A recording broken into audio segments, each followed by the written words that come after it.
ಹರಿಯುವ ಆಸೆ, ನವಿಲಿಗೆ ಕುಣಿಯುವ ಆಸೆ. ನದಿಗೆ ಹರಿಯುವ ಆಸೆ, ನವಿಲಿಗೆ ಕುಣಿಯುವ ಆಸೆ. ಮಂಜಿಗೆ ಕರಗುವ ಆಸೆ, ಮಂಜಿಗೆ ಕರಗುವ ಆಸೆ. ನಮಗೆ ಮುನಿಶ್ರೀ ನಿಯಮ ಸಾಗರರ ಧರ್ಮೋಪದೇಶ ಕೇಳುವ ಆಸೆ. ನಮೋಸ್ತು ಮಹಾರಾಜಿ, ನಮೋಸ್ತು ಮಹಾರಾಜಿ, ನಮೋಸ್ತು ಮಹಾರಾಜಿ.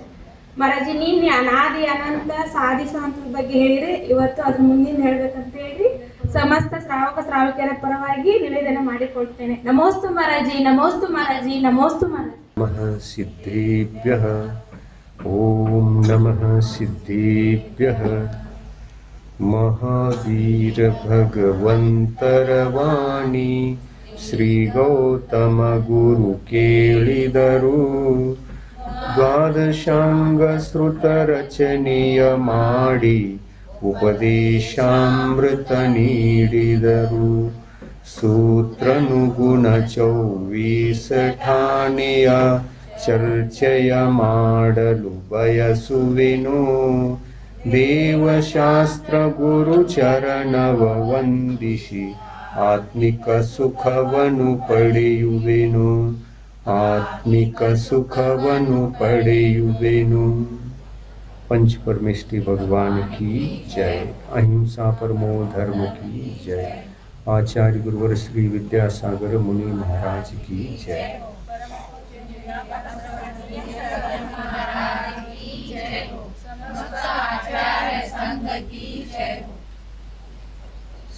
सम्यक्त्व मार्गणीय ನಂತರ 24 ಠಾಣ ಎಂಬ ಈ ಪುಸ್ತಕದಲ್ಲಿ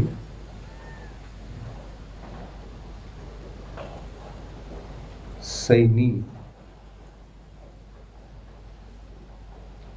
ಅಂದರೆ ಸೈನಿ ಸಂಘಿ ಮಾರ್ಗಣೆ. ಸಂಘಿ ಮಾರ್ಗಣೆಗೆ 2 ಭೇದಗಳು, ಸೈನಿ ಮತ್ತು ಅಸೈನಿ. ಅಸೈನಿ ಅಂದರೆ ಮನರಹಿತ ಜೀವ, ಪಂಚೇಂದ್ರಿಯ ಜೀವ, ಮತ್ತು ಸೈನಿ ಅಂದರೆ ಮನಸಹಿತ ಪಂಚೇಂದ್ರಿಯ ಜೀವ. ಇನ್ನು ಗುಣಸ್ಥಾನದ ಅಪೇಕ್ಷೆಯಿಂದ ಅಸೈನಿಗೆ ಎಷ್ಟು ಗುಣಸ್ಥಾನಗಳು? 1. ಸೈನಿಗೆ ಎಷ್ಟು ಗುಣಸ್ಥಾನಗಳು? ಯಾಕೆ 13 ಯಾಕಿಲ್ಲ? ಅರಿಹಂತ ಪರಮೇಷ್ಠಿಗಳಿಗೆ ಮನೋಯೋಗ, ವಚನಯೋಗ, ಕಾಯಯೋಗ ಇದೆಯೋ ಅಥವಾ ಇಲ್ಲ?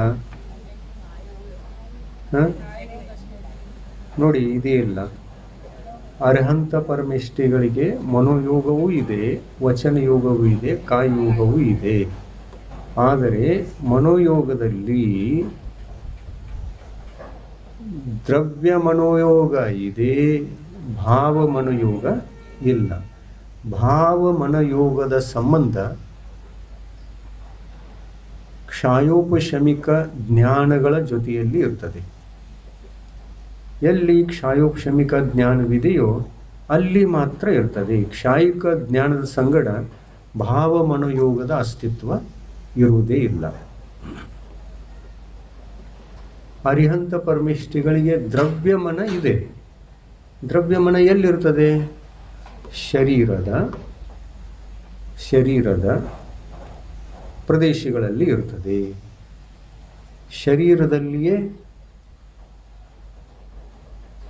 ರಚನೆಯಾಗಿರ್ತಕ್ಕಂತಹ ಅದೊಂದು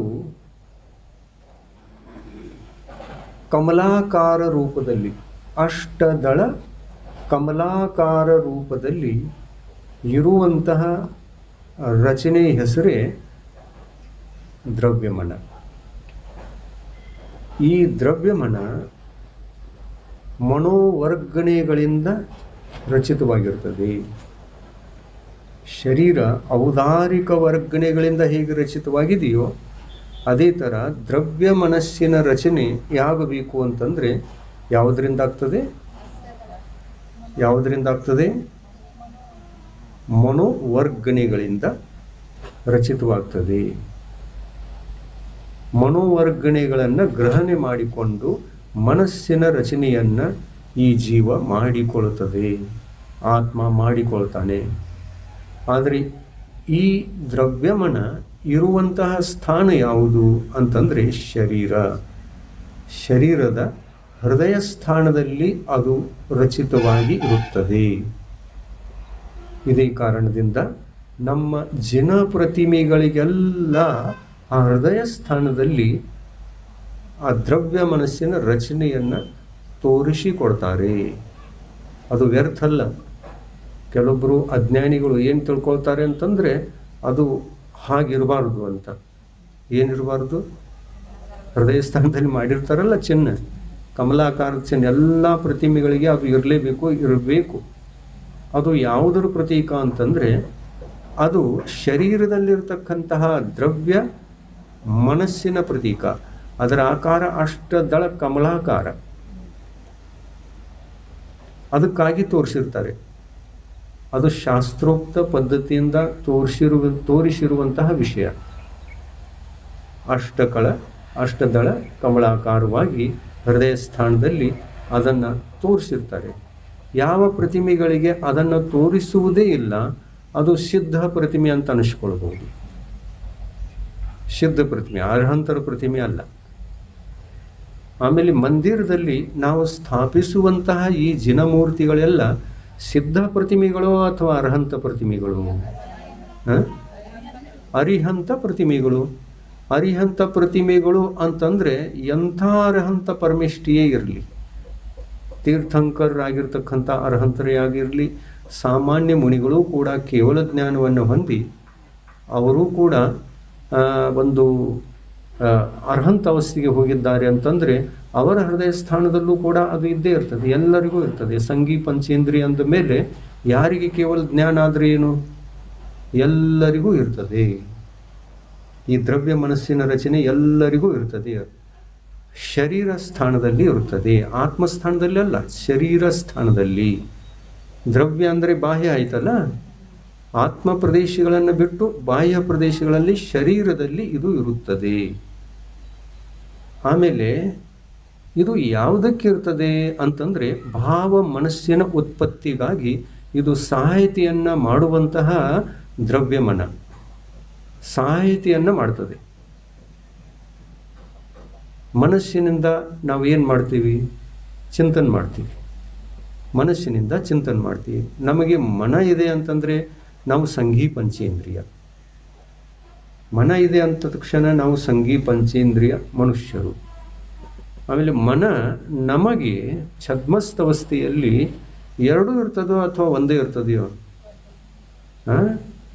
ನಮಗೆ ಕೇವಲ ಜ್ಞಾನದ ಇಲ್ಲದಂತಹ ನಮ್ಮೆಲ್ಲರಿಗೆ 1ನೇ ಗುಣಸ್ಥಾನದಿಂದ 12ನೇ ಗುಣಸ್ಥಾನದವರೆಗೆ ಇರುವಂತಹ ಇವರೆಲ್ಲರೂ ಛದ್ಮಸ್ಥರು. ನಮಗೆ ಎರಡೂ ಪ್ರಕಾರದ ಮನ ಇರ್ತದೆಯೋ ಅಥವಾ ಒಂದೇ ಪ್ರಕಾರದ್ದು? 12ನೇ ಗುಣಸ್ಥಾನದವರೆಗೆ ಎರಡೂ ಪ್ರಕಾರದ ಮನ ಇರ್ತದೆ. 13ನೇ ಗುಣಸ್ಥಾನವನ್ನ ಪ್ರಾಪ್ತ ಮಾಡಿಕೊಂಡ ನಂತರ ಒಂದು ನಷ್ಟ ಆಗ್ತದೆ, ಒಂದು ಉಳ್ಕೊಳ್ತದೆ. ಯಾವುದು ನಷ್ಟ ಆಗ್ತದೆ? ಭಾವಮನ ನಷ್ಟ ಆಗ್ತದೆ.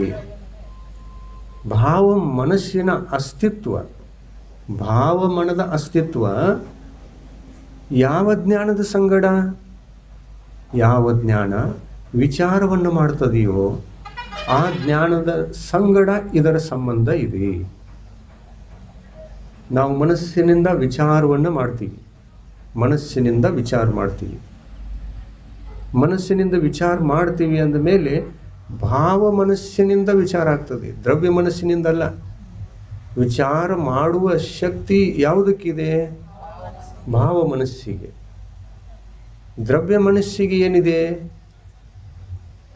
ಅದೇನು ಕೆಲಸ ಮಾಡ್ತಿರ್ತದೆ ಅಂದ್ರೆ ಭಾವ ಮನಸ್ಸಿನ ಉತ್ಪತ್ತಿಗಾಗಿ ದ್ರವ್ಯ ಮನಸ್ಸು ಸಹಾಯತೆಯನ್ನು ನೀಡ್ತದೆ. ಸಹಾಯತೆಯನ್ನು ನೀಡ್ತದೆ. ಯಾವ ಥರ ಅಂತಂದ್ರೆ ಪಾತ್ರೆಯಲ್ಲಿ ತಣ್ಣೀರನ್ನು ಹಾಕಿ ಒಲೆ ಮೇಲೆ ಇಟ್ಟಾಗ, ಸಿಗಡಿ ಮೇಲೆ ಇಟ್ಟಾಗ, ಏನಂತೀರಿ? ಒಲೆ ಅಂತೀರಲ್ಲ, ಒಲೆ. ಈಗೆಲ್ಲ ಗ್ಯಾಸ್ ಬಂತು, ಗ್ಯಾಸ್ ಅಂತೀರಿ. ಒಲೆ ಮೇಲೆ ಇಟ್ಟಾಗ ತಣ್ಣೀರನ್ನು ಹಾಕಿ ಪಾತ್ರೆಯಲ್ಲಿ ಒಲೆಯ ಮೇಲೆ ಇಟ್ಟಿದೆ. ಆಮೇಲೆ ನೀರು ಒಳಗಿದೆ, ಬೆಂಕಿ ಅದು ಒಳಗಿದೆಯೇನೋ? ಬೆಂಕಿನೂ ಒಳಗೆ ಹಾಕ್ತೀರಾ? ಬೆಂಕಿ ಎಲ್ಲಿದೆ? ಕೆಳಗಿದೆ. ಬೆಂಕಿ ಕೆಳಗಿದೆ. ನೀರು ಗರಂ ಆಗಬೇಕು ಅಂತಂದರೆ ಬೆಂಕಿ ಎಲ್ಲಿರಬೇಕು? ಕೆಳಗೆ, ಪಾತ್ರೆ ಕೆಳಗಿರಬೇಕು. ಹಾಗೆ ಶರೀರದಲ್ಲಿ ಇರತಕ್ಕಂತಹ ಈ ದ್ರವ್ಯಮನ ಒಳಗಡೆಗೆ ಇರತಕ್ಕಂತಹ ಶ್ರುತ ಜ್ಞಾನದ ಜೊತೆಯಲ್ಲಿ ವಿಶೇಷವಾಗಿ ವಿಚಾರ ಮಾಡಲಿಕ್ಕೆ ಸಹಾಯತೆಯನ್ನು ನೀಡುವಂತಹ ಶಕ್ತಿ ಯಾವುದು ಅಂದರೆ ಅದೇ ಭಾವಮನ.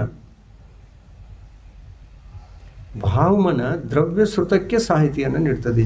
ವಿಶೇಷವಾಗಿ ಉಪದೇಶವನ್ನು ತಿಳ್ಕೊಳ್ತಕ್ಕಂತಹ ಶಕ್ತಿ, ಗ್ರಹಣ ಮಾಡತಕ್ಕಂತಹ ಶಕ್ತಿ, ವಿವೇಕದಿಂದ ಪ್ರತಿಯೊಂದು ಕಾರ್ಯವನ್ನು ವಿವೇಚನೆ ಪೂರ್ವಕವಾಗಿ, ವಿವೇಕಪೂರ್ವಕವಾಗಿ ನಿಜವಾದ ಕಾರ್ಯವನ್ನು ಮಾಡುವಂತಹ ಒಂದು ಯೋಗ್ಯತೆ ಆ ಭಾವ ಮನಸ್ಸಿಗೆ ಇರ್ತದೆ.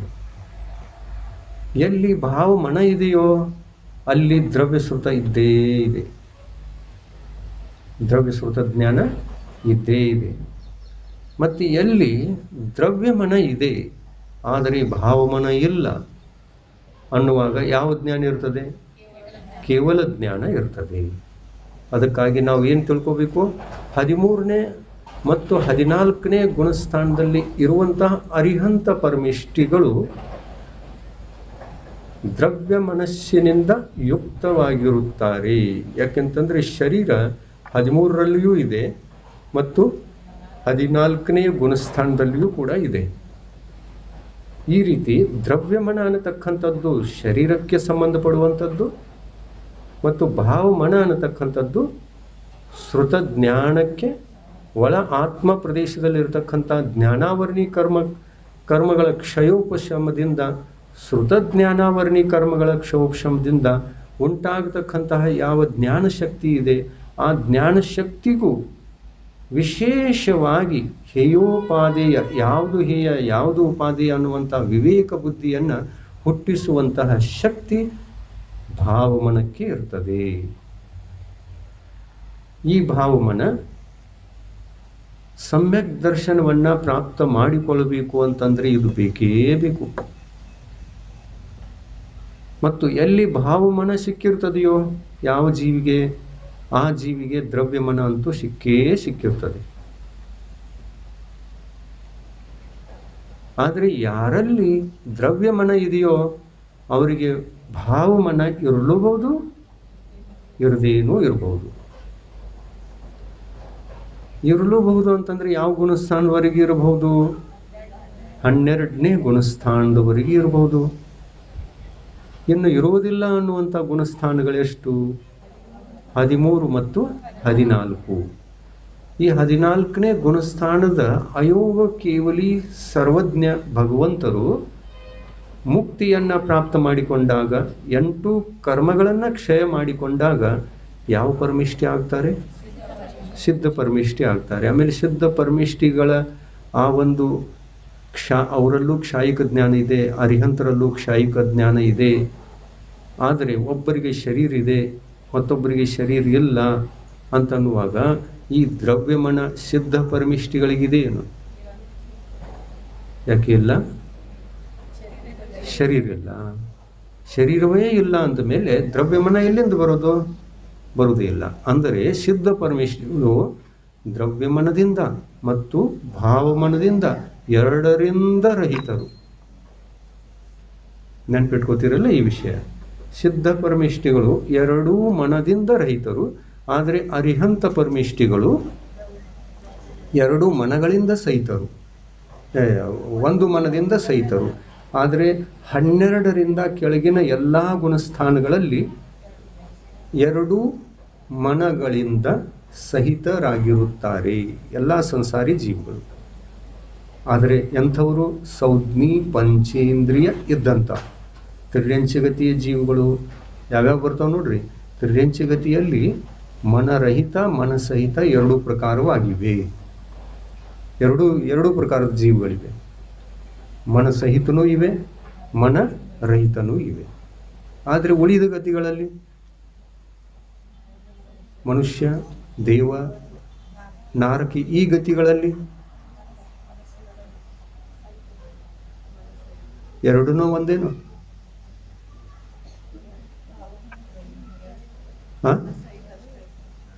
ತಿರ್ಯಂಚ ಗತಿಯನ್ನು ಬಿಟ್ಟು ಉಳಿದ ಗತಿಗಳಲ್ಲಿ ಎಷ್ಟು ಮನಗಳಿರ್ತವೆ? 2 ಇರ್ತವೆ. ನಿಯಮದಿಂದಲ್ಲ, ನಿಯಮದಿಂದ 2 ಇರ್ತವ ಅಥವಾ ಏನು ಕೆಲವೊಂದು ಜೀವಿಗಳಿಗೆ ಇರಲ್ಲೋ?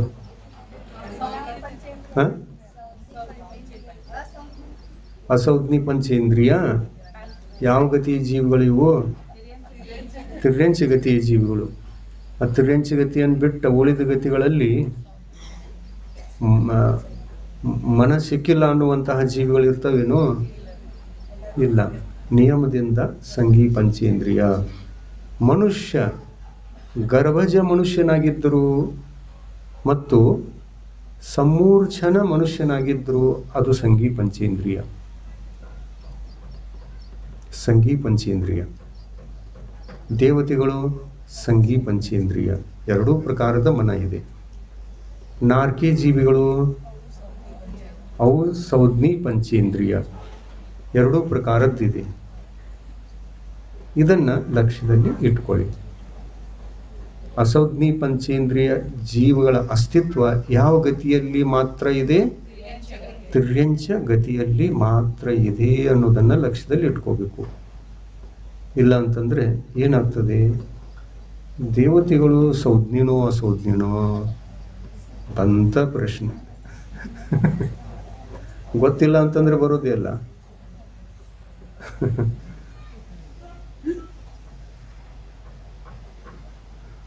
ಅರ್ಹಂತ ಪರಮಿಷ್ಠಿಗಳು ದ್ರವ್ಯ ಮನವನ್ನ ಹೊಂದಿದವರು, ಭಾವಮನವನ್ನ ಹೊಂದದೇ ಇರುವಂತವರು. ಇವರಿಗೆ ಸೌಜ್ಞಿ ಅನ್ನೋದು ಅಸೌಜ್ಞಿ ಅನ್ನೋದು?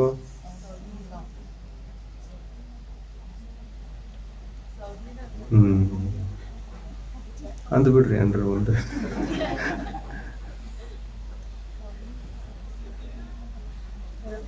ಅರಿಹಂತ ಪರಮಿಷ್ಠಿಗಳು ಭಾವಮನ ಇಲ್ಲ, ಆದ್ದರಿಂದ ಅವರು ಸೌಜ್ಞಿ ಅಸೌಜ್ಞಿ 2ರಿಂದ ರಹಿತರು, 2ರಿಂದಲೂ ರಹಿತರು.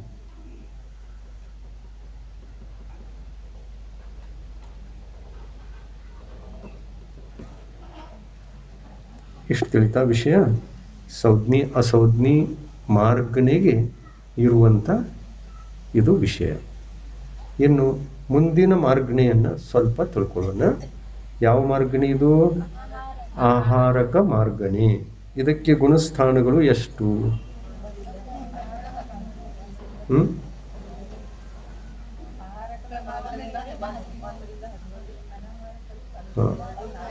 ಆಹಾರಕ ಮತ್ತು ಅನಾಹಾರಕ. ಪುಸ್ತಕ ಕೈಲಿದೆಯಲ್ಲೋ? ಯಾಕೆ ಪುಸ್ತಕ ಸಿಕ್ಕಿಲ್ಲ ನಿಮ್ಗ? ತಗೊಂಡಿದ್ದೀರಿ, ಮನ್ಯಾಗ ಇಟ್ಟು ಬಂದ್ರ? ನೋಡಿ ಎಷ್ಟು ಕಾಳಜಿ ಇದೆ. ಅಂದ್ರೆ ಶಿಬಿರದೊಳಗೆ ಕೂತ್ಕೊಳ್ಳೋದು ಬೇಕು, ಆದ್ರೆ ಪುಸ್ತಕ ಸಿಗುವಾಗ ಎಲ್ಲರಿಗೂ ಪುಸ್ತಕ ಬೇಕು. ಅದ್ರ ತರೋದು ಕೂತ್ಕೊಳ್ಳೋದು ಇದು ಬೇಡ. ಸಿಕ್ಕಿದೆಯಲ್ಲ ಎಲ್ಲರಿಗೂ ಪುಸ್ತಕ? ಮತ್ತು ತರುಲ್ದವ್ರು ಎಷ್ಟು ಮಂದಿ ಇದ್ದೀರಿ ಇಲ್ಲಿ?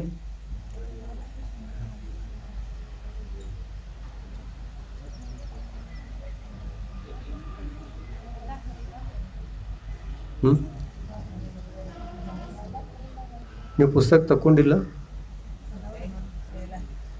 ಅದ ಹೆಂಗ ಕಮಾಂಡ್ ಹೆಂಗ ಇರ್ದಿತ್ತು? ಅಲ್ಲಿ ನೋಡಕ್ ಅಕ್ಷರ ಕಾಣ್ತಾವ ಅಷ್ಟು ದೂರಿಂದ.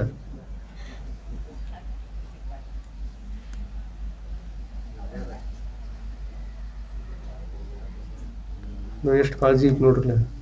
ಪುಸ್ತಕ ಕೊಡುವಾಗ ಮಾತ್ರ ಎಲ್ಲರಿಗೂ ಬೇಕಾ? ಇಲ್ಲಿ ಒಂದು 100 ಮಂದಿ ಇರ್ತಾರ, 100 ಮಂದಿಗೆ ಎಲ್ಲರಿಗೂ ಪುಸ್ತಕ ಬೇಕು. ಆದ್ರೆ ಕಾಳಜಿಯಿಂದ ನಂತರ ಕಲಿಯೋದು, ತಗೊಂಡ ನಂತರ ಕಾಳಜಿಯಿಂದ ಕಲಿಯೋದ ಬೇಡ. ನೋಡಿ ಹೆಂಗ್ ಮಾಡ್ತೀರಿ ನೀವು, ಎಂಥವ್ರು ಇರ್ತೀರಿ. ಎಷ್ಟು ಪುಸ್ತಕ ತಗೊಂಡಿದ್ರು? ಒಂದು 50 ಪುಸ್ತಕ ಎಷ್ಟು ಹೋಗಿದವು? ಲೆಕ್ಕ ಇಟ್ಟಿದಿರಲ್ಲ? ಯಾರು ಕೊಟ್ಟಿದ್ರು? ವ್ಯವಸ್ಥಾಪಕರು ಯಾರು? ಎಷ್ಟು ಹೋಗಿದ್ದು?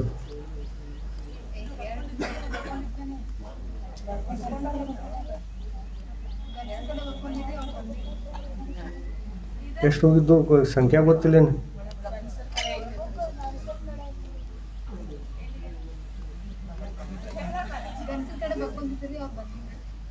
ಯಾರು ಬರೆದ್ರು?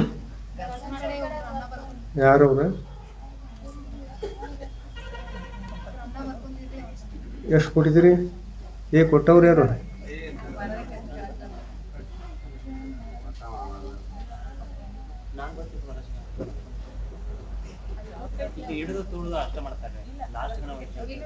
ಇಲ್ಲೇ ಇಟ್ಟು ಹೋಗ್ತೀರಿ? ಮನೆಗೆ ತಗೊಂಡು ಹೋಗಲ್ಲ?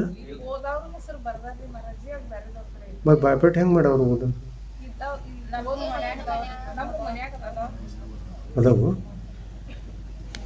ಎಲ್ಲೇ ಇದಾವು? ಅವು ಇದಾವು. ಹಾಂ, ಮನ್ಯಾಗಿದಾವು. ಅವನ್ನ ತೊಗೊಂಡು ಬರ್ತೀರ? ಇದನ್ನ ತಗೊಂಡು ಯಾವ್ದನ್ನ? ಇವು ಎಲ್ಲಿ ಅವು?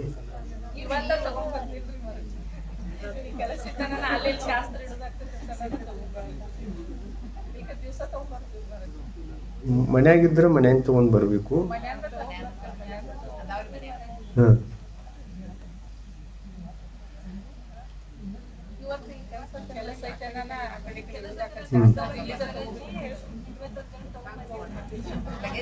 ಪುಸ್ತಕ ಇಲ್ದ ಕಲ್ಸಕ್ಕಾಗಲ್ಲ ಇದನ್ನ. ಪುಸ್ತಕ ಮುಂದಿರ್ಬೇಕಲ್ಲ, ಮುಂದಿದ್ರನ ಕಾಳಜಿ ಇದ್ದಂಗ, ಕಲಿಕಿದೀವು ಅನ್ನುವಂಥ ಕಾಳಜಿ ಇದ್ದಂಗ. ಬಾಜು ಕೂತ ಅಲ್ಲೈತಿ ಪುಸ್ತಕ, ನಿಮ್ಮ ಪುಸ್ತಕ ಎಲ್ಲೈತಿ ಅಲ್ಲೈತಿ ಅಂತ ಎಷ್ಟು ಕಾಳಜಿ ಇದವ್ರ. ಮುಂದೆ ಈ ಗುಣಸ್ಥಾನ ನೋಡ್ಬೇಕಾದ್ರೆ ಮುಂದೆ ಬೇಕು ಬೇಡ, ಆ ಪುಸ್ತಕ ಮುಂದಿದ್ರನ ಕ್ವಶನ್ ಆಗವು, ಪುಸ್ತಕ ಮುಂದಿದ್ರನ ತಿಳಿತೈತಿ ಅದು. ಈ ಕ್ಲಾಸ್ ಅದಕ್ಕೆ ತಿಳ್ಕೊಳ್ಳೋ ಸಲುವಾಗಿನ ಏನು ಕೇಳೋ ಸಲುವಾಗಿ ಕೇವಲ? ಮತ್ತೆ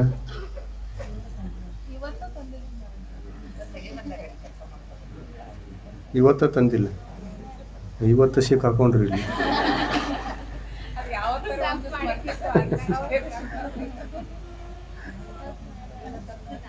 ಹಂಗಾಗ್ತೈತಿ ಒಮ್ಮೆ.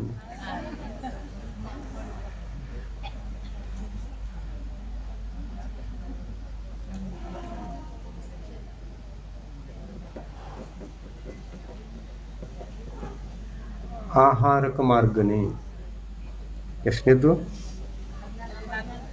ಹಾಂ, ಆಹಾರಕ ಮಾರ್ಗನೇ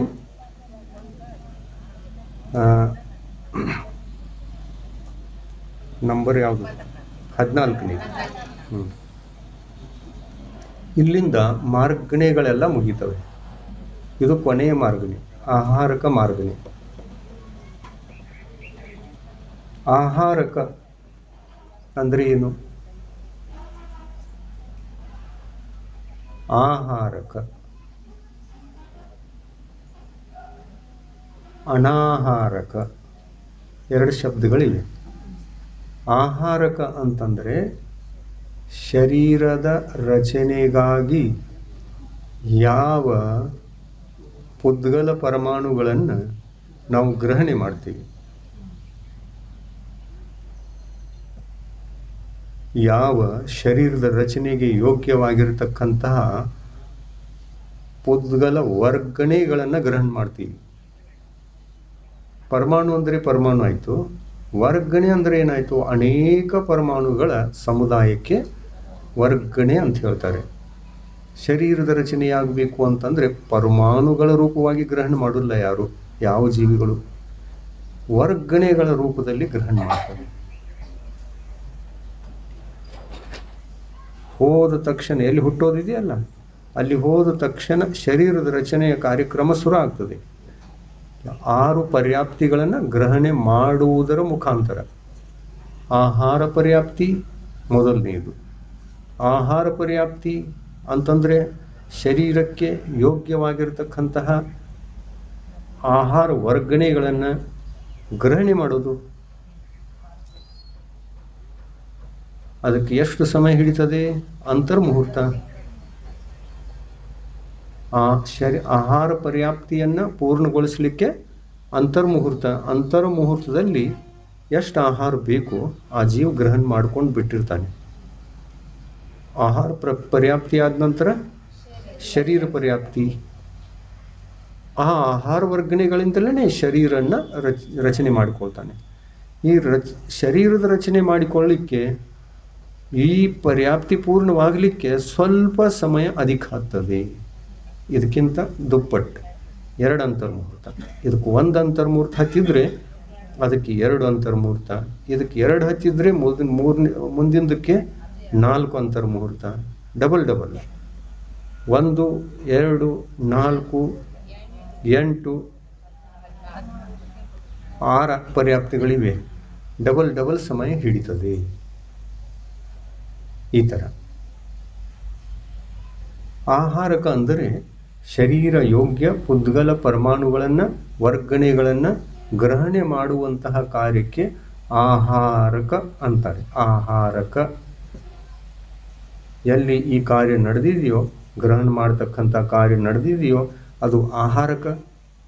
ಆಮೇಲೆ ಎಲ್ಲಿ ಗ್ರಹಣೆ ಮಾಡುವಂತಹ ಸ್ಥಾನಕ್ಕೆ ಇನ್ನೂ ಹೋಗಿಲ್ಲವೋ, ಮಧ್ಯ ದಾರಿಯಲ್ಲಿದೆಯೋ, ಅಂದರೆ ಯಾವ ಗತಿ? ವಿಗ್ರಹ ಗತಿ. ಈ ಶರೀರವನ್ನು ಬಿಟ್ಟು ಆ ಶರೀರಕ್ಕೆ, ಇಲ್ಲಿಂದ ಅಲ್ಲಿ ಹೋಗ್ತಾನೆಲ್ಲ ಆತ್ಮ. ಈ ಶರೀರವನ್ನು ತ್ಯಾಗ ಮಾಡಿ ಮರಣಾನಂತರ ಮುಂದಿನ ಶರೀರಕ್ಕೆ ಹೋಗ್ತಾನೆ. ನಡುವಿನ ದಾರಿಯಲ್ಲಿ ಅನಾಹಾರಕವಾಗಿರ್ತಾನೆ. ಅಂದರೆ ಆಹಾರಕ, ಅದಕ್ಕೆ ಆಹಾರಕ್ಕಂತ ಅನ್ನಕ್ಕಾಗಲ್ಲ. ಅಲ್ಲಿ ಹೋದ ನಂತರ, ಎಲ್ಲಿ ಹೋಗಬೇಕು ಅಲ್ಲಿ ಮುಟ್ಟಿದ ನಂತರ ಅಲ್ಲಿ ಆಹಾರ ವರ್ಗಣೆಗಳಿರ್ತವೆ. ಅಲ್ಲಿ ಹೋದ ನಂತರ ಗ್ರಹಣ ಮಾಡುವುದಕ್ಕೆ ಆಹಾರಕ್ಕಂತಾರೆ. ಮತ್ತು ವಿಗ್ರಹ ಗತಿಯಲ್ಲಿರುವಂತಹ ಜೀವಿಗೆ ಅನಾಹಾರಕ ಅಂತ ಹೇಳ್ತಾರೆ. ಇನ್ನು ಇವುಗಳಿಗೆ ಗುಣಸ್ಥಾನಗಳನ್ನು ಗುರುತಿಸಿಕೊಳ್ಳೋಣ. ಆಹಾರಕಕ್ಕೆ ಎಷ್ಟು ಗುಣಸ್ಥಾನ? 1 ರಿಂದ 13 ಗುಣಸ್ಥಾನಗಳು. 14ನೇ ಗುಣಸ್ಥಾನ ಯಾಕಿಲ್ಲ? ಯಾಕೆಂತಂದ್ರೆ 14ನೇ ಗುಣಸ್ಥಾನ ಅಯೋಗ ಕೇವಲಿ ಗುಣಸ್ಥಾನ. ಅಲ್ಲಿ ಶರೀರದ ಪ್ರವೃತ್ತಿಯೇ ಇಲ್ಲ. ಶರೀರ ಪ್ರವೃತ್ತಿ ಇಲ್ಲ. ಶರೀರ ಇದೆ, ಪ್ರವೃತ್ತಿ ಇಲ್ಲ. ಅರಿಹಂತರಿಗೆ 13ನೇ ಗುಣಸ್ಥಾನದ ಅರಿಹಂತರಿಗೆ ಶರೀರವೂ ಇದೆ, ಪ್ರವೃತ್ತಿಯೂ ಇದೆ. ಉಪದೇಶ ಮಾಡ್ತಾರೆ, ವಿಹಾರ ಮಾಡ್ತಾರೆ, ಇದೆಲ್ಲ ಇದೆಯಲ್ಲ. ಇದೇ ಮನವಚನ ಕಾಯಗಳ ಪ್ರವೃತ್ತಿ. ಇದನ್ನೇ ಪ್ರವೃತ್ತಿ ಅಂತ ಅನ್ಬೇಕು. ಇದಿಲ್ಲ ಅಂತಂದ್ರೆ ಅಯೋಗ ಕೇವಲಿ ಅಂತ ಅನ್ಬೇಕು. ಇದ್ದರೆ ಸಯೋಗ ಕೇವಲಿ ಅಂತ ಅನ್ಬೇಕು. ಇನ್ನು ಆಹಾರಕ ಅವಸ್ಥೆ 13ರಲ್ಲಿದೆ. ಇಲ್ಲ, ಇದೆಯಲ್ಲ, 13ರವರೆಗೆ ಆಹಾರಕ ಅವಸ್ಥೆ ಇದೆ. ಆದರೆ ನೋಡಿ, ಅನಾಹಾರಕ ಅವಸ್ಥೆಯಲ್ಲೂ ಕೂಡ 13ನೇ ಗುಣಸ್ಥಾನವನ್ನು ಸೂಚಿಸಿದ್ದಾರೆ. ಅದು ಯಾವಾಗಿದೆ? 13ನೇ ಗುಣಸ್ಥಾನದಲ್ಲಿ ಯಾವಾಗ ಅಂತಂದ್ರೆ ಅವರು ಸಮುದ್ಘಾತವನ್ನು ಮಾಡ್ತಾರಲ್ಲ, ಆ ಕಾಲದಲ್ಲಿ ಆಹಾರ ವರ್ಗಣೆಗಳನ್ನು ಗ್ರಹಿಸುವುದನ್ನು ನಿಲ್ಲಿಸ್ತಾರೆ. ಸಮುದ್ಘಾತದಲ್ಲಿ ಮಾತ್ರ ಇದನ್ನು ತಿಳ್ಕೊಳ್ಳಿ. ಅನಾಹಾರಕ ಅವಸ್ಥೆ. ಸಯೋಗ ಕೇವಲಿಗಳಿಗೆ ಅನಾಹಾರಕ ಅವಸ್ಥೆ ಎಲ್ಲಿ? ಸಮುದ್ಘಾತ ಕಾಲದಲ್ಲಿ ಮಾತ್ರ. ಮೂಲ ಶರೀರವನ್ನು ಬಿಡದೆ ಆತ್ಮ ಪ್ರದೇಶಗಳನ್ನು ವಿಸ್ತರಿಸಿಕೊಂಡಾಗ ಆವಾಗ ಅನಾಹಾರಕ ಅವಸ್ಥೆ ಇದೆ. ಉಳಿದ ಕಾಲದಲ್ಲಿ ಆಹಾರಕ ಅವಸ್ಥೆ ಇದೆ. ಆಹಾರಕ ಅವಸ್ಥೆ. ಆದರೆ ಅರ್ಹಂತರಿಗೆ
ಒಂದನೇ ಗುಣಸ್ಥಾನದಲ್ಲಿ ಅನಾಹಾರಕ ಇದೆ. ಯಾವ ಕಾಲದಲ್ಲಿ? ವಿಗ್ರಹ ಗತಿಯಲ್ಲಿ. ಎರಡನೇ ಗುಣಸ್ಥಾನದಲ್ಲಿಯೂ ಕೂಡ ಅನಾಹಾರಕ ಇದೆ. ಯಾವ ಕಾಲದಲ್ಲಿ? ವಿಗ್ರಹ ಗತಿಯಲ್ಲಿ. ನಾಲ್ಕನೇ ಗುಣಸ್ಥಾನದಲ್ಲೂ ಕೂಡ ಇದೆ. ಯಾವ ಸಮಯದಲ್ಲಿ? ವಿಗ್ರಹಗತಿಯಲ್ಲಿ. ವಿಗ್ರಹಗತಿ. ಇಲ್ಲಿ ವಿಗ್ರಹಗತಿ ಅರಿಹಂತ ಪರಮಿಷ್ಠಿಗಳಿಗೆ ಅನಾಹಾರಕ ಇದೆಯಲ್ಲ 13ನೇ ಗುಣಸ್ಥಾನದಲ್ಲಿ, ಅಲ್ಲಿಯೂ ವಿಗ್ರಹಗತಿ ಅನ್ಬೇಕಾ? ಅದು ಸಮುದ್ಘಾತದ ಕಾಲದಲ್ಲಿ. ಇನ್ನು 14ನೇ ಗುಣಸ್ಥಾನದಲ್ಲಿ ಬಂದಾಯ್ತು.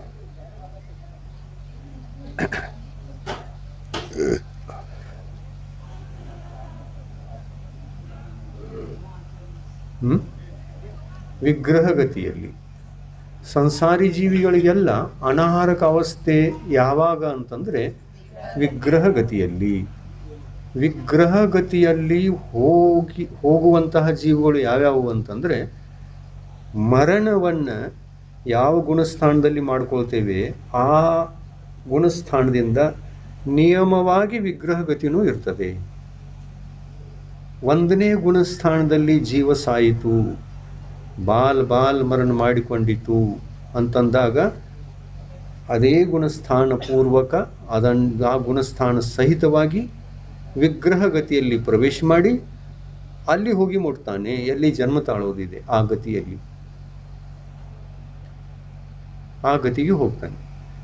ಅಲ್ಲಿ ಹೋದ ನಂತರ ಆಹಾರಕ, ಹೋಗುವಕ್ಕಿಂತ ಮುಂಚಿತವಾಗಿ ಅನಾಹಾರಕ.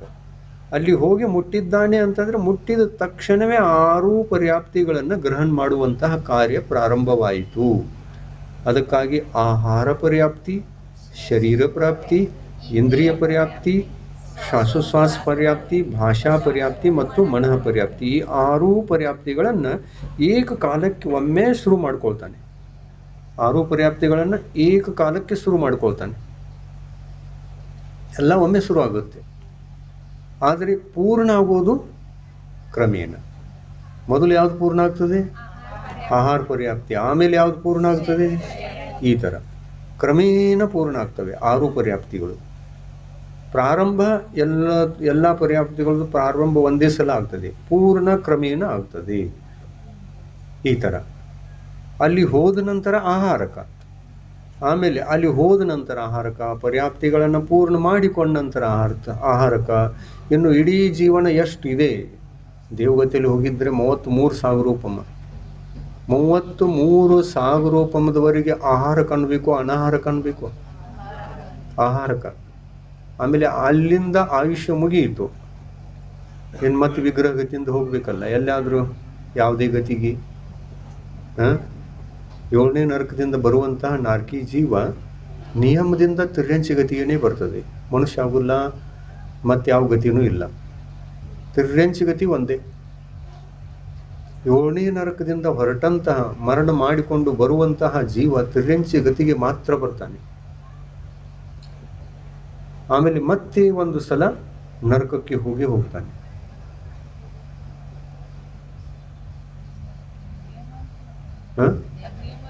ನಿಯಮ ಇದೆ, ಅದು ನಿಸರ್ಗ ನಿಯಮಗಳಿವೆ. ಏಕೆಂದ್ರೆ ಇನ್ನೂ ಪಾಪ ಮುಗಿದಿರಲ್ಲ, ನರಕಕ್ಕೆ ಹೋಗುವಂತಹ ಪಾಪ ಉಳಿದಿರ್ತದೆ ಇನ್ನು, ಅದಕ್ಕಾಗಿ ಹೋಗಲೇಬೇಕು.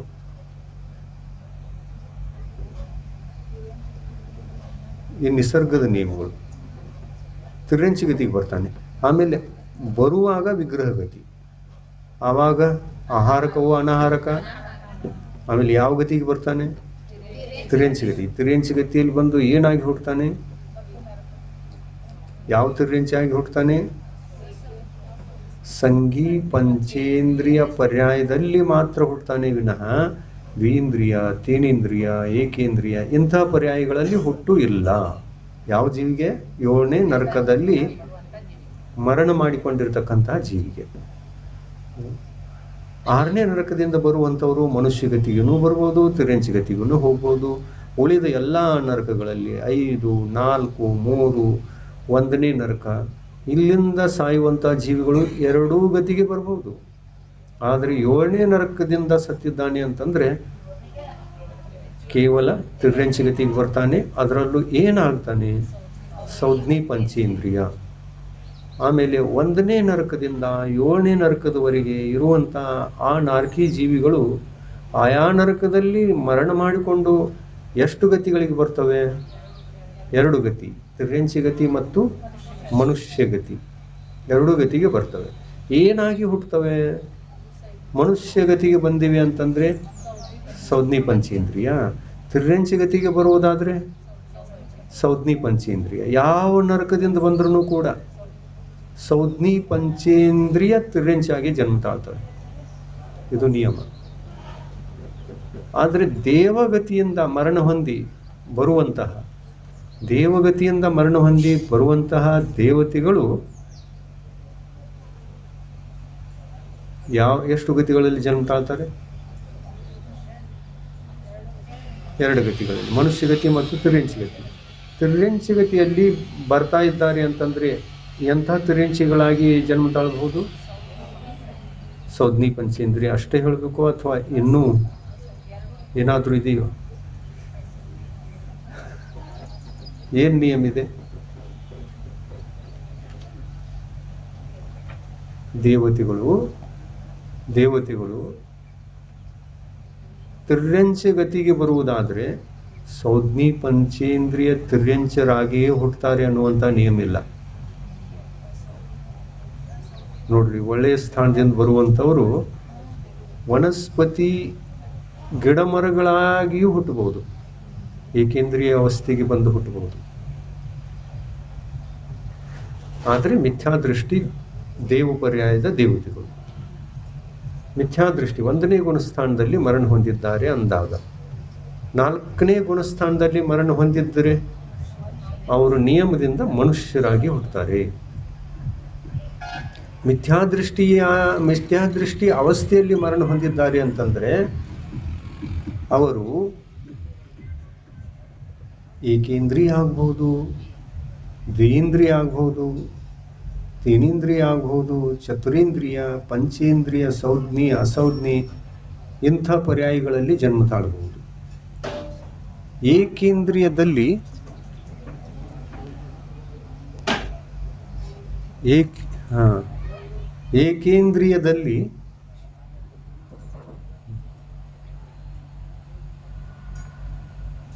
ಏಕೇಂದ್ರಿಯದಲ್ಲಿ ಏನಾಗ್ತಾರೆ?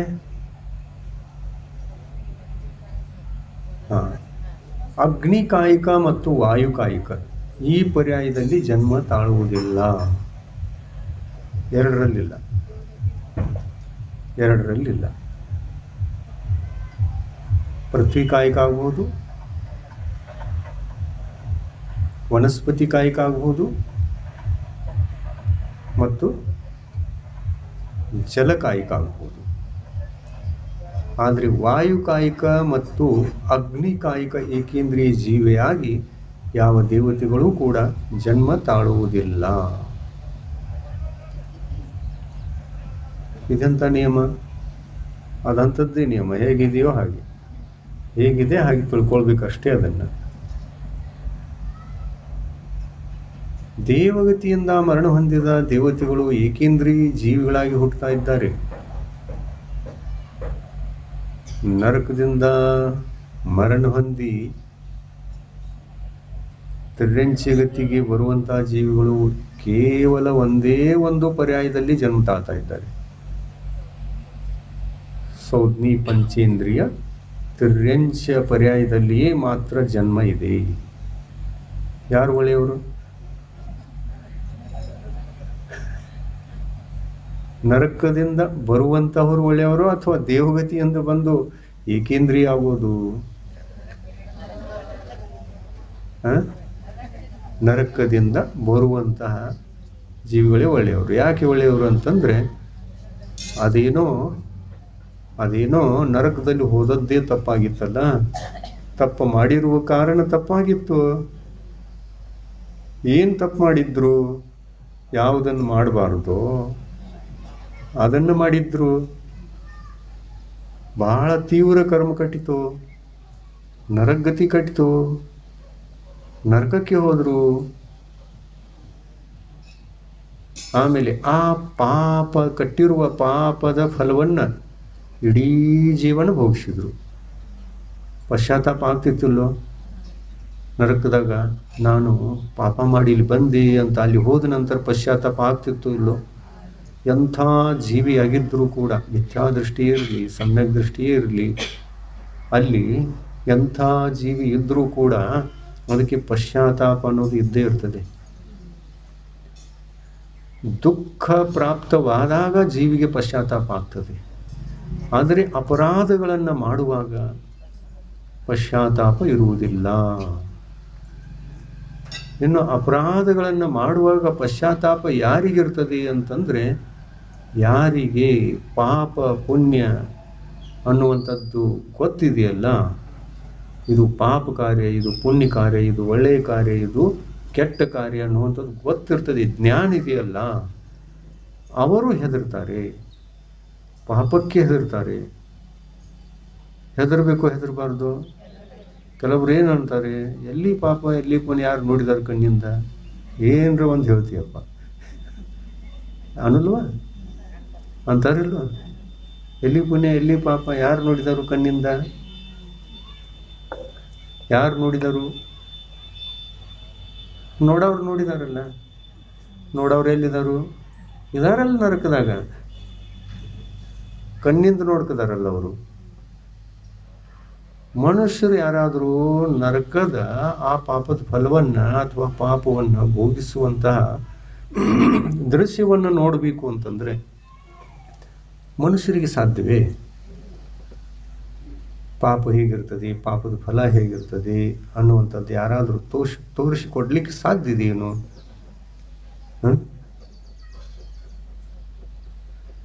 ನರಕದೊಳಗೆ ಹೋಗಿ ತೋರಿಸ್ಬೇಕಲ್ಲ. ಆಮೇಲೆ ಪಾಪ ಅಂದ್ರೆ ಹಿಂಗಿರ್ತದೆ, ಆಮೇಲೆ ಪಾಪದ ಫಲ ಹೇಗಿರ್ತದೆ ಅನ್ನೋದು ನರಕದಲ್ಲಿ ಇರುವಂಥ ನಾರಕಿ ಜೀವಿಗಳನ್ನು ತೋರಿಸ್ಬೇಕಲ್ಲ.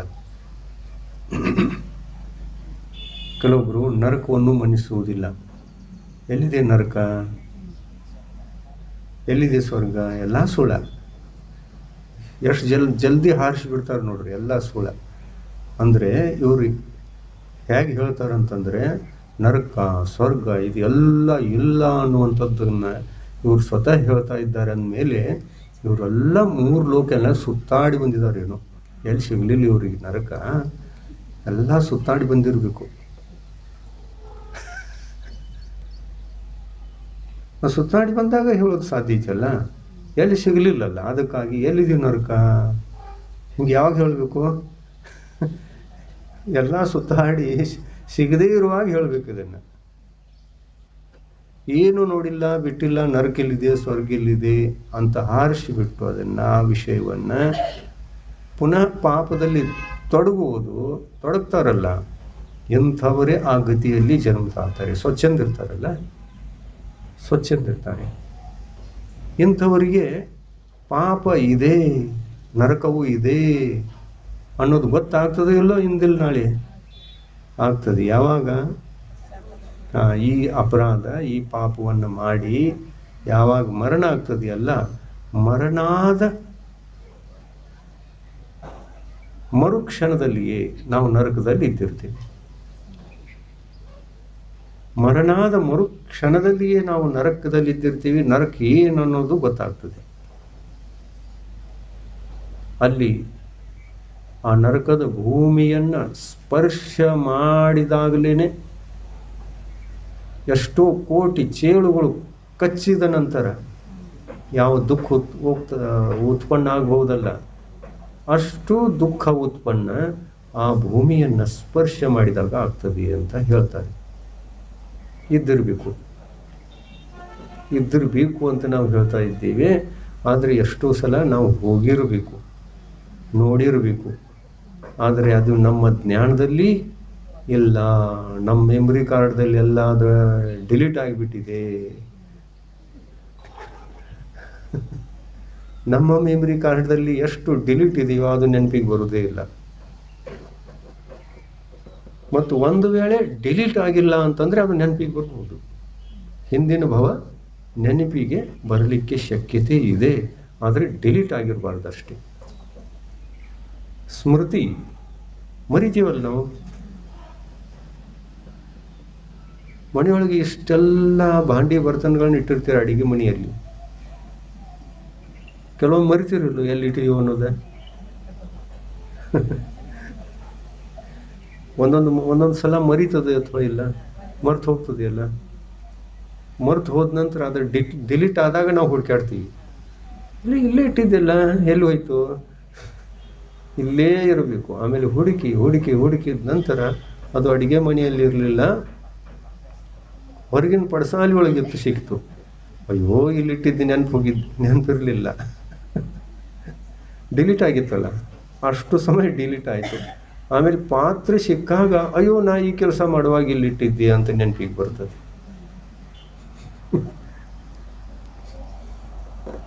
ಪ್ರಾಕ್ಟಿಕಲ್ ನೋಡಿದಿರಲ್ಲ ನೀವು, ಹಿಂಗಾಗಿದಾವಿಲ್ಲ. ಮತ್ತೆ ಇಲ್ಲೇ ಹಿಂಗ ಆಗ್ತದೆ ಅಂದಮೇಲೆ ಇನ್ನು ನರಕದ ವಿಷಯ ಡಿಲೀಟ್ ಆಗಿಲ್ಲ, ನರಕನೂ ಡಿಲೀಟ್ ಶಕ್ಯ ಇದೆಯಲ್ಲ. ಸ್ವರ್ಗನೂ ಡಿಲೀಟ್ ಆಗ್ಬೋದು, ನರಕನೂ ಡಿಲೀಟ್ ಆಗ್ಬೋದು. ಒಂದು ವೇಳೆ ನೀವು ಮನುಷ್ಯಗತಿಯಿಂದ ಮನುಷ್ಯಗತಿಗೆ ಬಂದಿದ್ದೀರಿ ಅಂತಂದ್ರೂ ಹಿಂದಿನ ಮನುಷ್ಯಗತಿಯಲ್ಲಿ ಇದ್ಯೋ ಇರಲಿಲ್ವೋ ಅನ್ನುವಂಥ ವಿಷಯ ಡಿಲೀಟ್ ಆಗಿರ್ಬೋದು. ಡಿಲೀಟ್ ಆದರೆ ಗೊತ್ತಾಗೋಲ್ಲ. ಬಟ್ ಡಿಲೀಟ್ ಆಗಿಲ್ಲ ಅಂತಂದರೆ ಹಿಂದಿನ ಭವದ ಸ್ಮರಣೆಯೂ ಆಗಲಿಕ್ಕೆ ಶಕ್ಯತೆ ಇದೆ. ಇದನ್ನೇ ಜಾತಿ ಸ್ಮರಣ ಅಂತ ಅಂತಾರೆ. ಎಷ್ಟೋ ಜನರಿಗೆ ಇದು ಶಕ್ಯ ಇದೆ. ಯೂಟ್ಯೂಬ್ಗಳಲ್ಲಿ ಇಂಥ ಎಷ್ಟೋ ಘಟನೆಗಳನ್ನು ಕೊಟ್ಟಿರ್ತಾರೆ. ಪುನರ್ಜನ್ಮ ಇದೆಯೋ ಅಥವಾ ಇಲ್ಲ ಅನ್ನುವುದಕ್ಕೆ ಅವು ಸಾಕ್ಷಿಗಳಿವೆ. ಹೌದು, ಪುನರ್ಜನ್ಮ ಇದೆಯೋ ಇಲ್ಲ ಅನ್ನುವುದಕ್ಕೆ ಇದು ಸಾಕ್ಷಿ.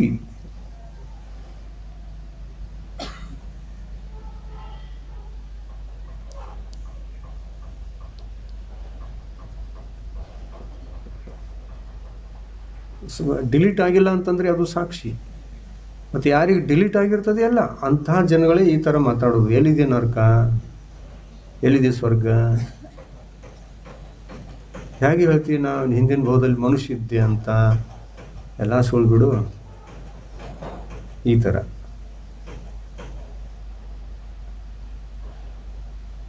ಅತ್ಯಧಿಕ ಪಾಪ, ಅತ್ಯಧಿಕ ಕೆಟ್ಟ ಕಾರ್ಯಗಳನ್ನು ಮಾಡುವಂತಹ ಮನುಷ್ಯರು ಯಾರು ಗೊತ್ತೇ? ಯಾರಿಗೆ ಡಿಲೀಟ್ ಆಗಿರ್ತದೆ ನೋಡ್ರಿ, ಅವ್ರಿಗೆ ವಿಶ್ವಾಸ ಆಗೋಲ್ಲ. ವಿಶ್ವಾಸ ಇಲ್ಲದಂಥ ಮನುಷ್ಯರೇ ಕೆಟ್ಟ ಪಾಪ ಕರ್ಮಗಳನ್ನು ಮಾಡಿ ಆ ದುರ್ಗತಿಗೆ ಹೋದಾಗ ಅಲ್ಲಿ ಗೊತ್ತಾಗ್ತದೆ ಅವರಿಗೆ, ಹೌದು ಪುನರ್ಜನ್ಮವೂ ಇದೆ, ಹೌದು ನರಕವೂ ಇದೆ, ಹೌದು ಆ ಪಾಪದ ಫಲವೂ ಕೂಡ ಇದೆ ಅನ್ನೋದು ಅಲ್ಲಿ ಹೋದ ನಂತರ ಗೊತ್ತಾಗುತ್ತೆ. ಇವರೇನು ಹೇಳ್ತಾರೆ, ನರಕ ತೋರಿಸಿಕೊಡಿ ನೋಡೋಣ ಅಂತ. ನರಕ ಅದೇನು ಕುದುರೆಗೆ ನೀರು ಕೂಡ್ಸ್ಕೊಂಡು ಬಂದಂಗ ನರಕ ಅಷ್ಟು ಸಮೀಪ ಇದೆಯೇನು? ಕುದುರೆಗೆ ನೀರಡಿಕಾಯ್ತು ಅಂತಂದ್ರೆ ಎಲ್ರಿ ಹೊಳೆಯೊಳಗೆ ಹೋಗಿ ಹೊಳೆ ನೀರನ್ನು ಕುಡಿಸ್ಕೊಂಡು ಬರ್ಬೋದು, ಸರೋವರದಲ್ಲೂ ಹೋಗ್ಬೋದು, ಕೆರೆಗೆ ಹೋಗಿ ಕುಡಿಸ್ಕೊಂಡು ಬಂದ್ರೆ ಮುಗೀತು. ಕುದುರೆ ಕೆರೆನೂ ಗೊತ್ತಾಯ್ತು ಮತ್ತು ಕೆರೆ ನೀರನ್ನು ಗೊತ್ತಾಯ್ತು. ಹಾಗೆ ಇವರಿಗೆ ನರಕ ತೋರಿಸ್ಲಿಕ್ಕೆ ಸಾಧ್ಯ ಇದೆಯೇನು? ಹೇಗೆ ಹೋಗೋರು?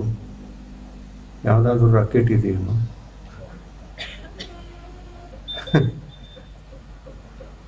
ಕಷ್ಟ. ಆ ನರಕದಲ್ಲಿ ಇರ್ತಕ್ಕಂಥ ಇವತ್ತಿನ ಎಷ್ಟು ನಾರ್ಕಿ ಜೀವಿಗಳಿವೆ ಅವು ಎಲ್ಲಕ್ಕೂ ಕನ್ಫರ್ಮ್ ಇದೆ, ಪಾಪ ಇದೆ, ಪಾಪದ ಫಲವೂ ಇದೆ, ಪುಣ್ಯ ಇದೆ, ಪುಣ್ಯದ ಫಲವೂ ಇದೆ. ಯಾವ ಒಂದು ನಾರ್ಕಿ ಜೀವ ಪಾಪ ಪುಣ್ಯದ ಮೇಲೆ ವಿಶ್ವಾಸ ಮಾಡುವುದೇ ಇಲ್ಲ ಅಂತಲ್ಲ, ಒಂದೂ ಇಲ್ಲ ಅಂತ ಜೀವ. ಎಲ್ಲ ನಾರ್ಕಿ ಜೀವಗಳು, ಎಲ್ಲರಿಗೂ ಕೇಳಿ ನೀವು, ನಾರ್ಕಿ ಜೀವಗಳಿಗೆ ಕೇಳಿ ನೋಡಿ, ಏನು ಪಾಪ ಇದೆಯೇನು? ಅಯ್ಯೋ ಏನು ಕೇಳ್ತಿ ಮಾರಾಯ, ಪಾಪದ ಫಲ ಸಿಕ್ಕಿ ಹಿಂಗೆ ಒದ್ದಾಡ್ತಾ ಇದ್ದೀವಿ. ಹಿಂದಿನ ಭಾವದೊಳಗೆ ನಾವು ಮನುಷ್ಯರಿದ್ದೀವಿ. ಅಲ್ಲಿ ಸ್ವಚ್ಛಂದ ವೃತ್ತಿಯಿಂದ ಎಲ್ಲಿ ಪಾಪ ಎಲ್ಲಿ ಪುಣ್ಯ ಯಾರು ನೋಡಿದ್ದಾರೆ ಅಂತ ಹೇಳಿಬಿಟ್ಟು ಆ ಪಾಪವನ್ನು ಮಾಡಿಯೇ ನಾವು ಇಲ್ಲಿ ಬಂದಿರೋದು. ನಾರ್ಕಿ ಜೀವಿಗಳಿಗೆ ಅವಧಿ ಜ್ಞಾನ ಇರ್ತದೆ ಅಲ್ಲ, ಇರಲ್ಲ, ಇರುತ್ತೆ. ಅವಧಿ ಜ್ಞಾನದಿಂದ ನೋಡ್ತಾರೆ ನಾನು ಹಿಂದಿನ ಭಾವದಲ್ಲಿ ಏನಿದ್ದೆ ಅಂತ. ಪ್ರತಿಯೊಂದು ನಾರ್ಕಿ ಜೀವಿಗೆ ಗೊತ್ತಾಗ್ತದೆ, ನಾನು ಮನುಷ್ಯ ಇದ್ದೆ, ನಾನು ತಿರ್ಯಂಚೆ ಇದ್ದೆ, ಆ ಎರಡು ಗತಿಗಳಲ್ಲಿ ಇದ್ದೇ ಅನ್ನೋದು ಗೊತ್ತಾಗ್ತದೆ. ಆ ಎರಡೂ ಗತಿಗಳಲ್ಲಿ ಘೋರ ಪಾಪವನ್ನು ಕಟ್ಟಿಕೊಂಡು ನಾನು ಇಲ್ಲಿ ಬಂದಿದ್ದೇನೆ ಅನ್ನೋದು ನಾರ್ಕಿ ಜೀವಿಗಳಿಗೆ, ಅದು ಮಿಥ್ಯಾದೃಷ್ಟಿಯೇ ಆಗಿರಲಿ ಸಮ್ಯಕ್ ದೃಷ್ಟಿಯೇ ಆಗಿರಲಿ, ಎಲ್ಲ ನಾರ್ಕಿ ಜೀವಿಗಳಿಗೆ ಗೊತ್ತಿರ್ತದೆ. ಅದಕ್ಕಾಗಿ ನಾವು ಸ್ವಚ್ಛಂದ ವೃತ್ತಿಯಿಂದ ಬಾಳಬಾರದು.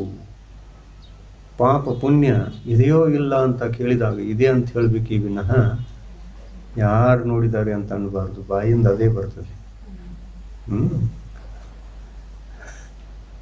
ಯಾರು ನೋಡಿದ್ದಾರೆ ಇದನ್ನೆಲ್ಲ ಅಂತ. ಸ್ವಲ್ಪ ತಡಿ, ನಿನಗ ಕಾಣ್ತದೆ ಅಲ್ಲ. ಮಾಡು ಪಾಪವನ್ನ, ಮಾಡು ಮಾಡು ಮಾಡ್ತಾ ಹೋಗು, ಮಾಡ್ತಾ ಹೋಗು. ಬಂತು ಮರಣ, ಮರಣದ ಮರುಕ್ಷಣವೇ ನರಕ ಕಾಣಿಸ್ತದೆ. ಮರಣದ ಮರುಕ್ಷಣದಲ್ಲಿ ನರಕ ಕಂಡು ಬರ್ತದೆ. ಸಾಕ್ಷಾತ್ ನರಕದಲ್ಲಿ ನಾವು ಹುಟ್ಟಿರ್ತೇವೆ. ಆವಾಗ ಆಮೇಲೆ ಅಲ್ಲಿ ಹೋಗಿ ಕೇಳೋಣ, ನರಕ ಇದೆಯೋ ಇಲ್ವೋ? ಅವಾಗ ಏನಂತಾನೆ, ನಾನು ನರಕದಲ್ಲಿನೇ ಇದ್ದೇನೆಲ್ಲ. ಮತ್ತೆ ಇಲ್ಲ ಅಂತಿದ್ದೆಲ್ಲ, ಮೊದಲು ಇಲ್ಲ ಇಲ್ಲ ಅಂತಿದ್ದೆಲ್ಲ. ಅಲ್ಲ, ನನಗೆ ವಿಶ್ವಾಸ ಇಲ್ಲಾಗಿತ್ತು, ಆದರೆ ಮರಣಾನಂತರ ನರಕ ಸಿಕ್ಕಿತು, ಈಗ ವಿಶ್ವಾಸ ಆಗಿದೆ. ಮರಣಾನಂತರ ಸಿಕ್ತಲ್ಲ. ಸಾಯಿಲ್ದ ಯಾರು ನರಕ ನೋಡಕ್ ಸಾಧ್ಯ ಇದ್ರಿ? ಸಾಯಿಲ್ದ ಸ್ವರ್ಗವನ್ನು ನೋಡಬಹುದಾ? ಎರಡೂ ನೋಡಕ್ ಸಿಕ್ಕಿಲ್ಲ. ಸ್ವರ್ಗವನ್ನು ಹೇಗೆ ತೋರಿಸ್ಕೊಂಡು ಬರೋದು ಯಾರಿಗೆ? ಅದೇ ನೀರ್ನ ಕುದುರೆಗೆ ಹೋಗಿ ನೋಡೋದಕ್ಕೂ ನೀರು ತೋರಿಸ್ಕೊಂಡು ಬಂದೀವಿ ಅನ್ನಕ. ಸ್ವರ್ಗವೂ ಕಾಣುವುದಿಲ್ಲ, ನರಕವೂ ಕಾಣುವುದಿಲ್ಲ. ಎಲ್ಲಿ ತನಕ? ಮರಣದ ತನಕ. ಮರಣಾನಂತರ ಕಾಣಬಹುದು. ಅದು ಒಂದು ವೇಳೆ ದೇವಗತಿಯನ್ನು ಕಟ್ಟಿಕೊಂಡಿದ್ರೆ ಕಾಣಬಹುದು. ಮನುಷ್ಯಗತಿಯನ್ನು ಕಟ್ಕೊಂಡು ಮತ್ತೆ ಇಲ್ಲೇ ಹುಟ್ಟಿದರೆ, ಅಯ್ಯೋ ನರಕ ಎಲ್ಲೈತಿ, ನಾನು ಮನುಷ್ಯನಾಗಿ ಹುಟ್ಟಿದ್ದೇನೆ, ಮನುಷ್ಯನಾಗಿ ಹುಟ್ಟಿದ್ದೇನೆ ಮತ್ತೆ ವಿಶ್ವಾಸ ಮಾಡೋಲ್ಲ. ಹಿಂದೆ ಮನುಷ್ಯನಾಗಿದ್ದೆ, ಅದ್ರ ಹಿಂದೆ ಏನಿದ್ದೆ ಅದೇನು ಗೊತ್ತಿಲ್ಲ, ಡಿಲೀಟ್ ಆಗಿದೆಯಲ್ಲ. ಅದಕ್ಕಿಂತ ಮೊದಲು ನರಕದಲ್ಲೂ ಇದ್ದಿರ್ಬೋದು. ಈ ಥರನೂ ಇರಲಿಕ್ಕೆ ಶಕ್ಯ.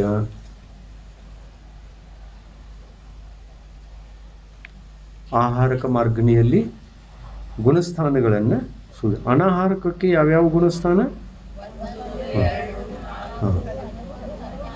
ಇನ್ನು ಇದರಲ್ಲಿ ಜನ್ಮವೂ ಇದೆ, ಮರಣವೂ ಇದೆ ಅನ್ನುವಂಥ ಗುಣಸ್ಥಾನಗಳು ಯಾವ್ಯಾವ ನೋಡಿ.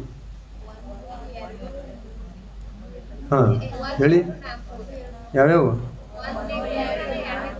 1, 2, 4 ಈ ಗುಣಸ್ಥಾನಗಳಲ್ಲಿ ಜನ್ಮವೂ ಇದೆ ಮತ್ತು ಮರಣವೂ ಇದೆ. 13ನೇ ಗುಣಸ್ಥಾನದಲ್ಲಿ ಜನ್ಮವೂ ಇಲ್ಲ, ಮರಣವೂ ಇಲ್ಲ, ಆದರೆ ಅನಾಹಾರಕ. ಯಾಕೆ? ಸಮುದ್ರಘಾತದ ಕಾಲದಲ್ಲಿ ಅನಾಹಾರಕ. 14ನೇ ಗುಣಸ್ಥಾನದಲ್ಲಿ ಜನ್ಮ ಮರಣ, ಜನ್ಮ ಇಲ್ಲ, ಮರಣ ಇದೆ. ಅನಾಹಾರಕ ಯಾಕೆ? ಅನಾಹಾರಕ ಯಾಕೆ ಅಲ್ಲಿ? ಸಮುದ್ರಘಾತ ಇದೆ ಅಲ್ಲಿ, ಮತ್ತೇನಿದೆ ಅಂತ. 14ನೇ ಗುಣಸ್ಥಾನದಲ್ಲಿ ಅನಾಹಾರಕ ಯಾವ ಕಾರಣದಿಂದ?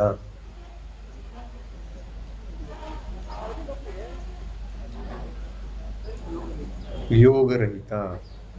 ಹೌದಲ್ಲ? ಯೋಗರಹಿತ ಇರುವ ಕಾರಣ ಅದು ಅನಾಹಾರಕ. ಯೋಗ ಸಹಿತ ಇದ್ದಾಗ ಮಾತ್ರ ಆಹಾರಕ್ಕೆ ಇರ್ತದೆ ಜೀವ. ಯೋಗ ಸಹಿತನೂ ಆಗಿರಬೇಕು ಮತ್ತು ಯಾವ ತರ ಇರಬೇಕು? ಅನಾಹಾರಕ. ಯೋಗ ಸಹಿತನೂ ಇರಬೇಕು, ವಿಗ್ರಹ ಗತಿಯಲ್ಲಿ ಇರಬೇಕು. ವಿಗ್ರಹ ಗತಿಯಲ್ಲಿ ಯೋಗ ಇದೆಯೋ ಅಥವಾ ಇಲ್ಲ? ಇದೆ.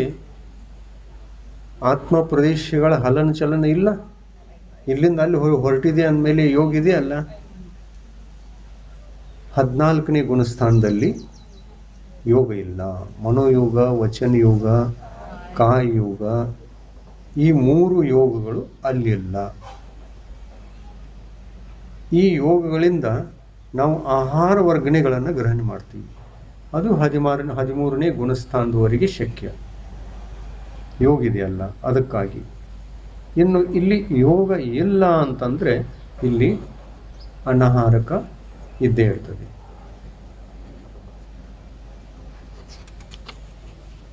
ಇದು ಗೊತ್ತಾಯಿತು, ಆಹಾರಕ ಅನಾಹಾರಕದ ವಿಷಯ. ಈ ಥರದಲ್ಲಿ ಹೀಗೆ 14 ಮಾರ್ಗನಾ ಸ್ಥಾನಗಳ ಪರಿಚಯ ಮತ್ತು ಅವುಗಳ ಸಂಕ್ಷಿಪ್ತ ಸಾರಭೂತವಾಗಿರ್ತಕ್ಕಂಥ ವಿಷಯ ಸಿಕ್ಕ ಹಾಗೆ ಆಗಿದೆ. ಇನ್ನು ಗುಣಸ್ಥಾನಗಳ ಹೆಸರು, ಉಳಿದ ವಿಷಯಗಳನ್ನು, ಭೇದಗಳನ್ನು, ಪ್ರಭೇದಗಳನ್ನು ತಿಳಿದುಕೊಳ್ಳೋದಿದೆ. ಇನ್ನೊಂದು 2 ಪೇಜ್ ಇದೆ, ಸ್ವಲ್ಪ ತಗೊಳ್ಳೋಣಲ್ಲ. ಇನ್ನು ಗುಣಸ್ಥಾನಗಳೆಷ್ಟು? 1ನೇ ಗುಣಸ್ಥಾನ ಮಿಥ್ಯಾತ್ವ, 2ನೇದು, 3ನೇದು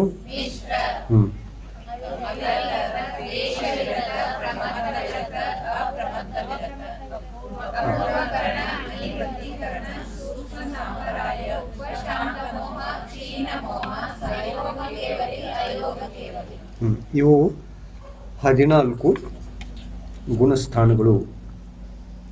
ಈ ಗುಣಸ್ಥಾನಗಳಲ್ಲಿ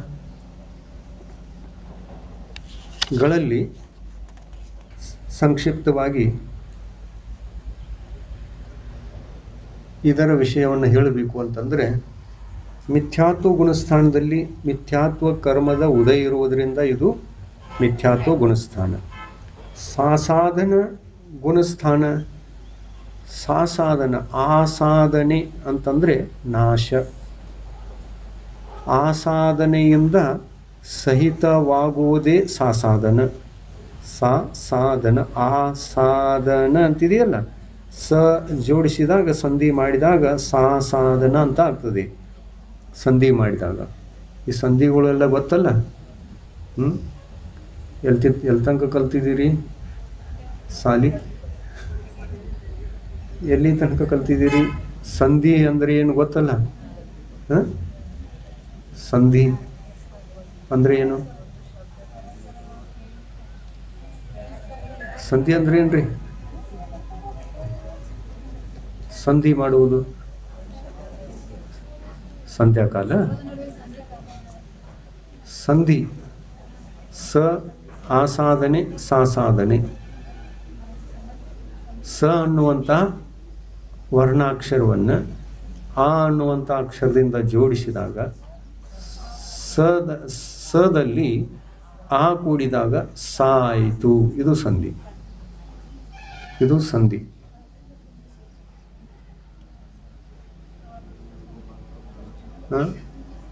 ನನಗೆ ಬಂದುನ ಹೈಸ್ಕೂಲ್ದು ಸಂಧಿಗಳೆಲ್ಲ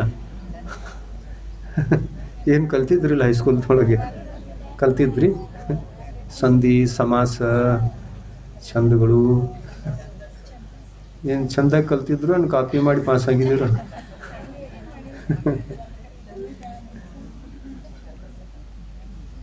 ಸಮಾಸ ಅಂತಂದ್ರೆ ಏನು ಗೊತ್ತಿಲ್ಲ. ಸಮಾಸ ಹೇಗಿರ್ತದೆ? ಸಮಾಸ ಪದ ಹೇಗಿರ್ತವೆ? ಎರಡು ಹೇಳಾಕ ಬರುವತ್ತಲ್ಲ ಸರ್. ಎರಡು ಅನ್ಕೋತ್ಕೋತಿದ್ದೀರಿ. 2 ಪದಗಳನ್ನು ಜೋಡಿಸಿ ಒಂದೇ ಶಬ್ದವನ್ನು ನಿರ್ಮಾಣ ಮಾಡುವುದು ಇದು ಸಮಾಸ.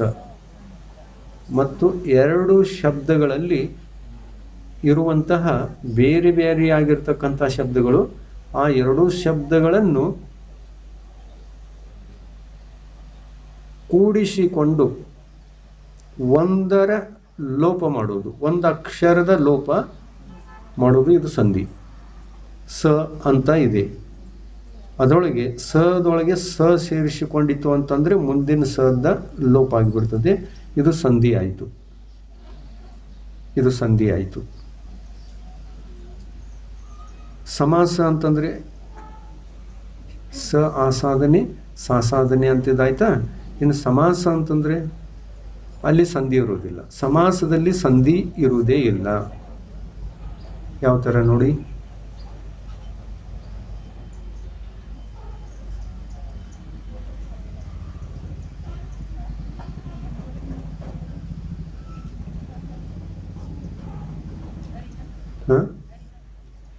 ಅಲ್ಲ, ಒಂದು ಉದಾಹರಣೆಯಾಗಿ ಹೇಳಬೇಕು ಅಂತಂದ್ರೆ, ಈಗ ಮಿಥ್ಯಾತ್ವ ಗುಣಸ್ಥಾನ, ಇದರೊಳಗೆ ಶಬ್ದ ಎಷ್ಟಿದಾವ? ಎರಡಿದಾವ. ಮಿಥ್ಯಾತ್ವ ಮತ್ತು ಗುಣಸ್ಥಾನ, ಇದರೊಳಗೆ ಏನು ಸಂಧಿ ಆಗಿದೆಯೇನು? ಸಂಧಿ ಆಗಿಲ್ಲ. ಆದರೆ ಎರಡೂ ಪದಗಳನ್ನು ಒಟ್ಟಿಗೆ ಇಟ್ಟಿದ್ದಾರೆ. ಇಲ್ಲಿ ಒಟ್ಟಿಗೆ ಸೇರಿಸಿಬಿಟ್ಟು ಅದನ್ನು ಗುಣಸ್ಥಾನದ ಹೆಸರನ್ನು ನಿರ್ಮಿತ ಮಾಡಿದ್ದಾರೆ.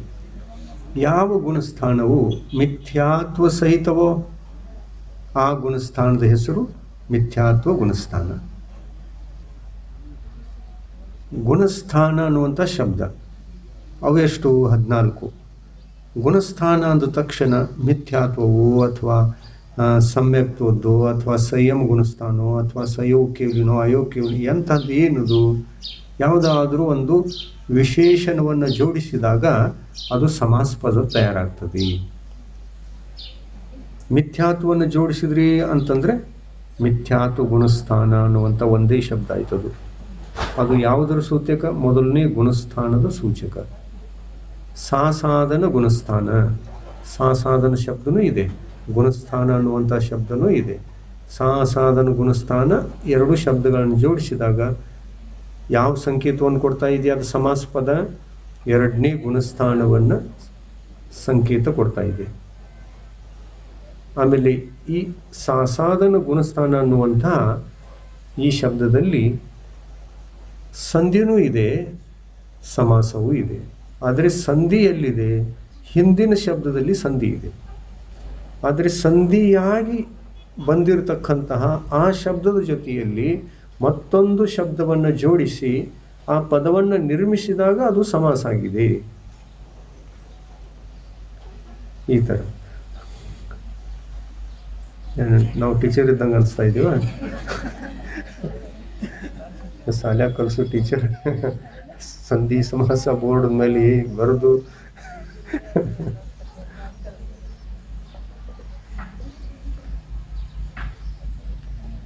ಮಿಥ್ಯಾತ್ವ ಸಾಸಾಧನ ಗುಣಸ್ಥಾನದ ವೈಶಿಷ್ಟ್ಯ ಏನು? ಇಲ್ಲಿ ಮಿಥ್ಯಾತ್ವದ ಉದಯ ಇರುವುದಿಲ್ಲ. ಆದ್ದರಿಂದ ಈ ಗುಣಸ್ಥಾನದ ಹೆಸರು ಮಿಥ್ಯಾತ್ವ ಗುಣಸ್ಥಾನ ಅಲ್ಲ. ಇಲ್ಲಿ ಇದು ಸಾಸಾಧನ ಗುಣಸ್ಥಾನ. ಸಾಸಾಧನ ಅಂದರೆ ಆ ಸಾಧನೆಯಿಂದ, ನಾಶದಿಂದ ಸಹಿತವಾದದ್ದು. ಯಾವ ನಾಶ? ಸಮ್ಯಕ್ತ್ವದ ನಾಶ, ಮಿಥ್ಯಾತ್ವದಲ್ಲ, ಸಮ್ಯಕ್ತ್ವದ ನಾಶ. ಮಿಥ್ಯಾತ್ವದ ನಾಶ ಮಾಡಿಕೊಂಡು ಎರಡನೇ ಗುಣಸ್ಥಾನಕ್ಕೆ ಬರಲ್ಲ. ಸಮ್ಯಕ್ತ್ವವನ್ನು ನಾಶ ಮಾಡಿಕೊಂಡು ಎರಡನೇ ಗುಣಸ್ಥಾನಕ್ಕೆ ಬರ್ತಾನೆ.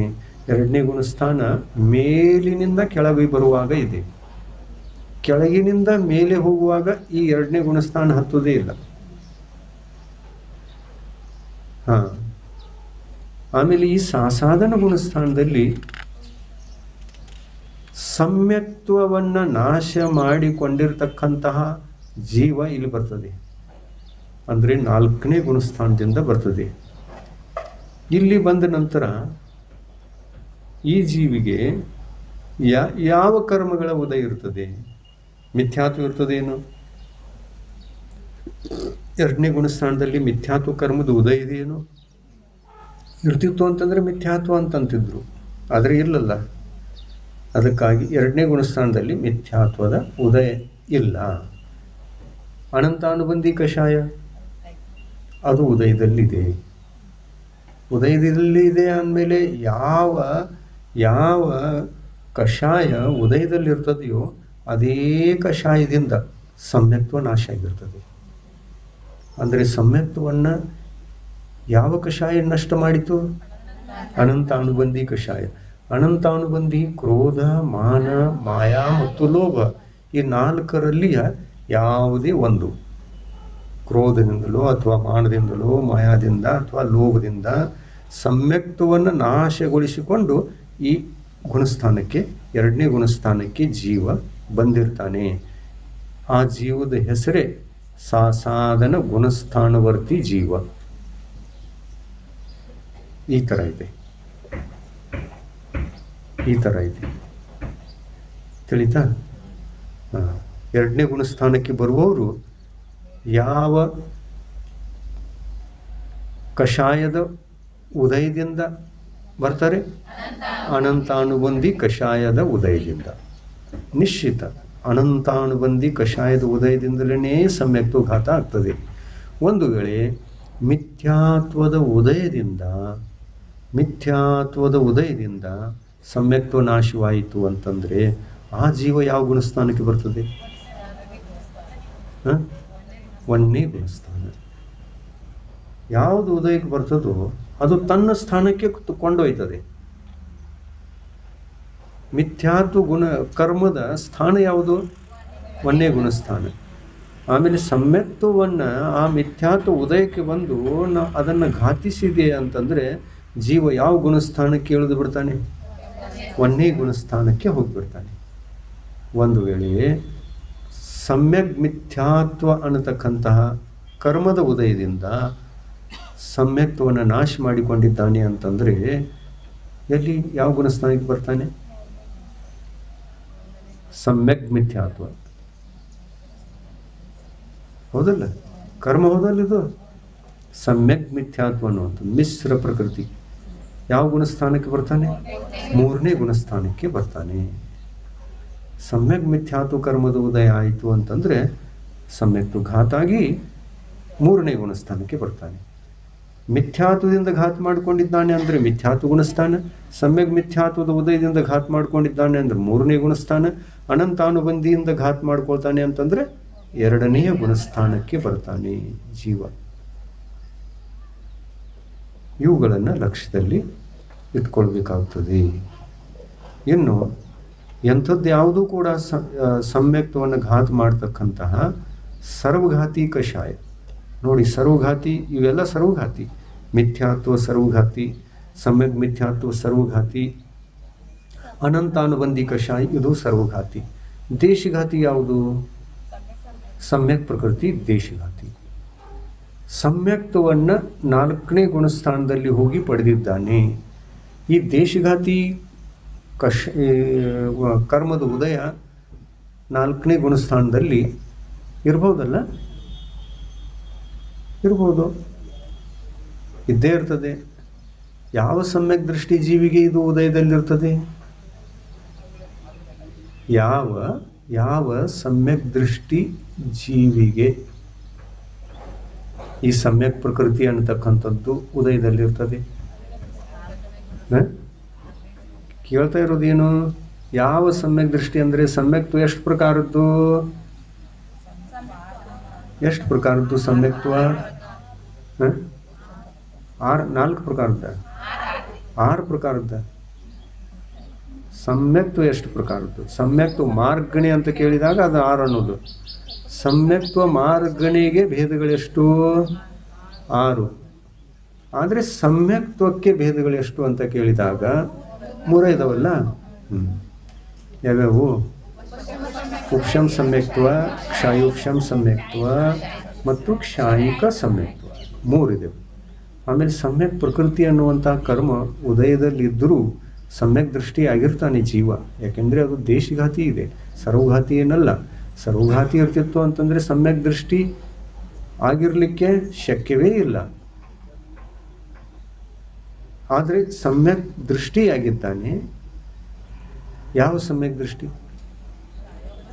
ಕ್ಷಾಯೋಪಶಮ ಸಮ್ಯಕ್ ದೃಷ್ಟಿ. ಅಂದ್ರೆ ಸಮ್ಯಕ್ ಪ್ರಕೃತಿ ಉದಯ ಇದ್ದಾಗ ಕೇವಲ ಈ ಆತ್ಮ ಕ್ಷಾಯೋಪಶಮ ಸಮ್ಯಕ್ ದೃಷ್ಟಿ ಇರ್ತಾನೆ. ಉಪಶಮ ಸಮ್ಯಕ್ತದಲ್ಲಿ ಎಲ್ಲ 7 ಪ್ರಕೃತಿಗಳ ಉಪಶಮನ ಆಗಿರ್ತದೆ, ಅದು ಉಪಶಮ ಸಮ್ಯಕ್ತ್ವ. ಕ್ಷಾಯೋಪಶಮ ಸಮ್ಯಕ್ತದಲ್ಲಿ 1 ಉದಯದಲ್ಲಿರ್ತದೆ ಘಾತ ಮಾಡುವಂಥದ್ದು, 6 ಉಪಶಮನ ಆಗಿರ್ತದೆ. ಆ 6 ಪ್ರಕೃತಿಗಳು ಸರ್ವಘಾತಿ.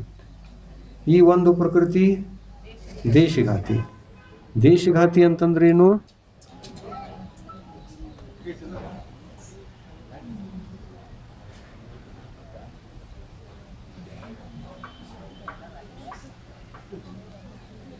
ಒಂದು ಸ್ವಲ್ಪ ಟೈಮ್ ಬೇಕಾಗಿತ್ತೇನೆ.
ಗುಣಸ್ಥಾನಗಳು 14.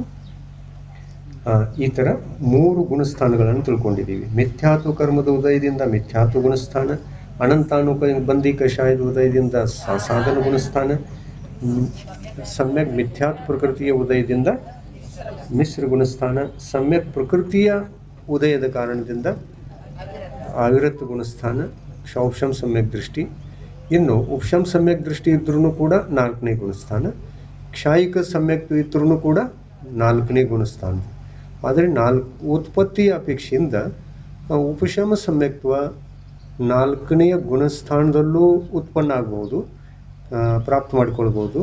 4ರಿಂದ 7ರವರೆಗೆ ಎಲ್ಲಿ ಆದರೂ ಕೂಡ ಪ್ರಾಪ್ತ ಆಗ್ಬೋದು ಇದು.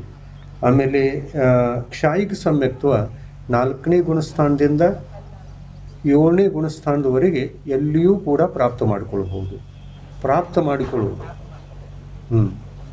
ಎಷ್ಟು ಗುಣಸ್ಥಾನಗಳಲ್ಲಿ ಪ್ರಾಪ್ತವಾಗಲಿಕ್ಕೆ ಶಕ್ಯ ಅಂದಾಗ 4ರಿಂದ 7ರವರೆಗೆ. ಉಪಶಮ ಸಮ್ಯಕ್ತ್ವ ಪ್ರಾಪ್ತವಾಗಲಿಕ್ಕೆ 4ರಿಂದ 7, ಕ್ಷಾಯೋಪಶಮ ಸಮ್ಯಕ್ತ್ವ 4ರಿಂದ 7 ಪ್ರಾಪ್ತ ಆಗ್ತದೆ.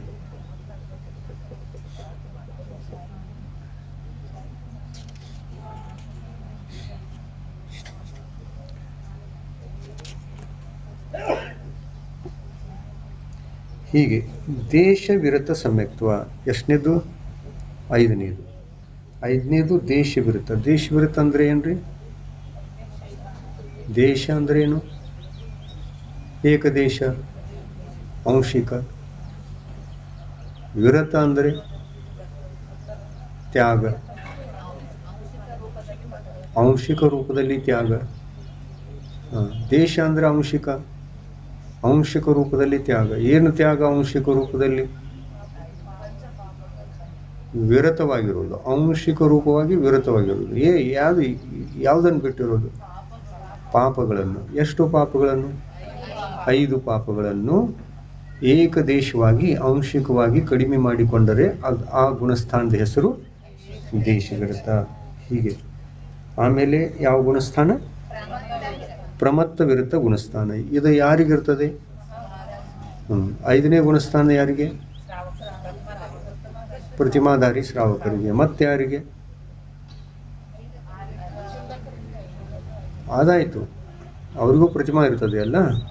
ಮತ್ತೆ ಯಾರಿಗೆ? ಆರಿಕಾಗಳಿಗಿರ್ತದೆ. ಅವರಿಗೆ ಯಾವ ಪ್ರತಿಮೆ? ಅವರಿಗೆ ಆರಿಕಾಗಳಿಗೆ ಪ್ರತಿಮೆ ಯಾವುದು? ಏನು ಗೊತ್ತಿಲ್ಲ. ಆರಿಕಾಗಳಿಗೆ ಎಂಥ ಪ್ರತಿಮೆನ್ರಿ? ಕ್ಷುಲ್ಲಕರಿಗೆ ಎಷ್ಟು ಪ್ರತಿಮೆಗಳು? 11. ಐಲಕರಿಗೆ ಎಷ್ಟು ಪ್ರತಿಮಾ ಇರಲ್ಲ ಅವ್ರಿಗೆ? ಏನಿರ್ತಾವ? ಎಷ್ಟು ಇರ್ತಾವ ಅಂತ? ಐಲಕರಿಗೆ ಎಷ್ಟು, ಕ್ಷುಲ್ಲಕರಿಗೆ ಎಷ್ಟು? ಕ್ಷುಲ್ಲಕರಿಗೂ 11, ಐಲಕರಿಗೂ 11. ಅವೇ ಪ್ರತಿಮೆಗಳು. ಆರಿಕೆಗಳಿಗೆ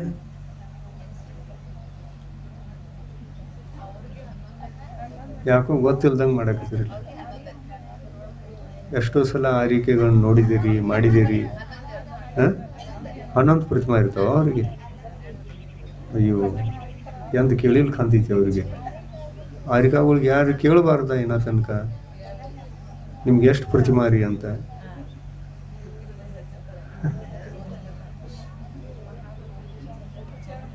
ನೀವು ಹೆಂಗಿರ್ತೀರಿ ಅಂತಂದ್ರೆ ಇದೆಲ್ಲ ಕೇಳಿ ಏನ್ ಮಾಡೋದ್ರಿ? ನಮ್ಗೆ ಒಂದು ಆಹಾರ ಮಾಡಿತು, ದಾನ ಕೊಟ್ರು ಮುಗಿದು ಹೋಯ್ತಲ್ಲ. ಇದಕ್ಕಿಂತ ಜಾಸ್ತಿ ನಮಗೆ ಜ್ಞಾನ ತಗೊಂಡು ಏನ್ ಮಾಡೋದು? ಕೇಳಬೇಕೋ ಬೇಡ? ನಿಮಗೆ ಎಷ್ಟು ವೃತ್ತಗಳು ಇರ್ತವೆ? ನಾವು ಅಜ್ಞಾನಿಗಳು, ಏನು ಗೊತ್ತಿಲ್ಲ ನಮಗೆ. ನಿಮಗೆ ಪ್ರತಿಮಾಗಳು ಇರ್ತಾವೋ, ಮಹಾವೃತ್ತಗಳು ಇರ್ತಾವೋ, ಏನಿರ್ತಾವ ನಿಮಗೆ? ಆರಿಕೆಯವ್ರಿಗೆ ಯಾಕೆ ಕೇಳಲಿಲ್ಲ ನಾ ತನಕ?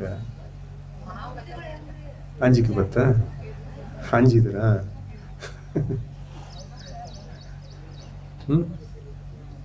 ಎಷ್ಟು ಯಾವ ಇರ್ತಾವೆ ಹೇಳ್ರಿ ನೋಡ. ಆರಿಕೆಗಳಿಗೆ ಯಾರಿಗೆ ಗೊತ್ತಿದೆ? ಆರಿಕೆಯರಿಗೆ ಮಹಾವೃತಗಳು ಇರ್ತವೆ. ಆದರೆ ಎಂಥ ಮಹಾವೃತಗಳು? ಉಪಚಾರ ಮಹಾವೃತಗಳು. ಪ್ರತಿಮೆಗಳಿರಲ್ಲ. ಪ್ರತಿಮೆಗಳಿದ್ದರೆ ಆರಿಕೆಯರಿಗೆ ಶ್ರಾವಿಕೆ ಅಂತ ಹೇಳಬೇಕಾಗ್ತದೆ. ಯಾವ ಥರ ಕ್ಷುಲ್ಲಕರಿಗೆ ಉತ್ಕೃಷ್ಟ ಶ್ರಾವಕ, ಐಲಕರಿಗೆ ಉತ್ಕೃಷ್ಟ ಶ್ರಾವಕ ಅಂತ ಕರೀತಾರಲ್ಲ, ಅದೇ ಥರ 11 ಪ್ರತಿಮೆಗಳು ಒಂದು ವೇಳೆ ಆರಿಕೆಯರಿಗಿದ್ದರೆ ಅವರು ಶ್ರಾವಿಕೆಯರು. ಆದರೆ ಆರಿಕೆಯರಿಗೆ ಶ್ರಾವಿಕೆಯರಂತ ಕರೀಲ್ಲ. ಭಗವಂತರು ಅವ್ರಿಗೆ ಏನು ಕರೆದಿದ್ದಾರೆ? ಉಪಚಾರ ಮಹಾವೃತ್ತಿಗಳಂತ ಕರೀತಾರೆ, ಶ್ರಾವಿಕೆ ಅಂತ ಕರೀಲ್ಲ. ಆರಿಕೆಯರಿಗೆ ಆರಿಕೆ ಅಂತಲೇ ಕರೀತಾರೆ. ಸಂಯತಿ, ಶ್ರಮಣಿ, ಆರಿಕೆ ಅನ್ನುವಂಥ ಶಬ್ದಗಳಿವೆ ಆರಿಕೆಯಲ್ಲಿ. ಆಮೇಲೆ ಸ್ತ್ರೀ ಪರ್ಯಾಯದಲ್ಲಿ 11 ಪ್ರತಿಮೆಗಳನ್ನ ಧರಿಸುವವರಿಗೆ ಏನಂತ ಕರಿತೀರ? 11 ಪ್ರತಿಮೆಗಳನ್ನ ಧರಿಸಿರುವಂಥವರು ಯಾರು? ಶುಲ್ಲಿಕೆಯರು. ಕರೆಕ್ಟು. ಶುಲ್ಲಿಕೆಯರಿಗೆ ಶ್ರಾವಿಕೆ ಅಂತ, ಉತ್ಕೃಷ್ಟ ಶ್ರಾವಿಕೆ ಅಂತ ಕರೀಬೇಕು. ಶುಲ್ಲಿಕೆಯರಿಗೆ ಮತ್ತು ಆರಿಕೆಯರಿಗಿರುವ ವ್ಯತ್ಯಾಸ ಏನು? ಆಚರಣೆಯಲ್ಲಿ ವ್ಯತ್ಯಾಸ. ಅವರ ವಸ್ತ್ರ ಉಡುಪುಗಳಲ್ಲಿ ಏನು ವ್ಯತ್ಯಾಸ?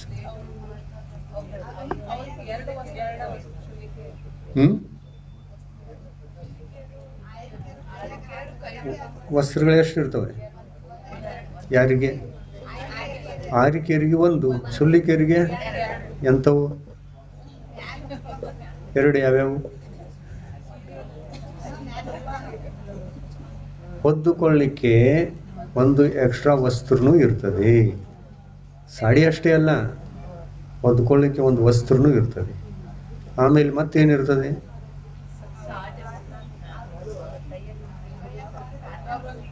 ಕೈಯಲ್ಲಿ ತಗೊಳ್ತಾರ. 1 ತಟ್ಟೆಯಲ್ಲಿ ಅಂದರೆ ಬಟ್ಟಲಲ್ಲಿ ಅಥವಾ ಒಂದು ಪಾತ್ರೆಯಲ್ಲಿ ಆಹಾರವನ್ನು ಗ್ರಹಣ ಮಾಡ್ತಾರೆ. ಒಂದೇ ಪಾತ್ರೆಯಲ್ಲಿ, 2 ಅಲ್ಲ, ಒಂದೇ ಪಾತ್ರೆಯಲ್ಲಿ ಆಹಾರವನ್ನು ಸೇವನೆ ಮಾಡ್ತಾರೆ. ಯಾರು? ಶುಲ್ಲಿಕೆಯರು. ಆರಿಕೆಯರು ಕೈಯಲ್ಲಿ, ಐಲಕರು ಕೈಯಲ್ಲಿ, ಶುಲ್ಲಕರು ತಾಟಿಯಲ್ಲಿ. ಇದಾದ್ರೂ ಗೊತ್ತಿದೆಯಲ್ಲ. ಇಂಥವರಿಗೆಲ್ಲ ಗುಣಸ್ಥಾನ ಯಾವುದು? ಆರಿಕೆಯರಿಗೆ, ಶುಲ್ಲಿಕೆಯರಿಗೆ, ಕ್ಷುಲ್ಲಕರಿಗೆ, ಐಲಕರಿಗೆ ಗುಣಸ್ಥಾನ ಯಾವುದು? ಗುಣಸ್ಥಾನ 5ನೇದು. ಗುಣಸ್ಥಾನ ಮಾತ್ರ ಎಲ್ಲರದು 5ನೇದು. ಉಪಚಾರ ಮಹಾವೃತವನ್ನು ಹೊಂದಿದ್ರೂ ಕೂಡ 5ನೇದು. 6ನೇ ಗುಣಸ್ಥಾನ ಯಾರಿಗೆ? ಮಹಾವೃತ್ತಿ ಮುನಿಗಳಿಗೆ. ಆಮೇಲೆ ಮಹಾವ್ರತಿ ಮುನಿಗಳ ವ್ರತಗಳಿಗೆ ಏನಂತ ಕರಿತೀವಿ? ಮಹಾವ್ರತಗಳು ಅಂತ ಹೇಳ್ತೀವಲ್ಲ, ಇವು ಮಹಾವ್ರತಗಳು. ಆರಿಕೆಯರ ವ್ರತಗಳಿಗೆ ಏನಂತ ಕರಿತೀವಿ?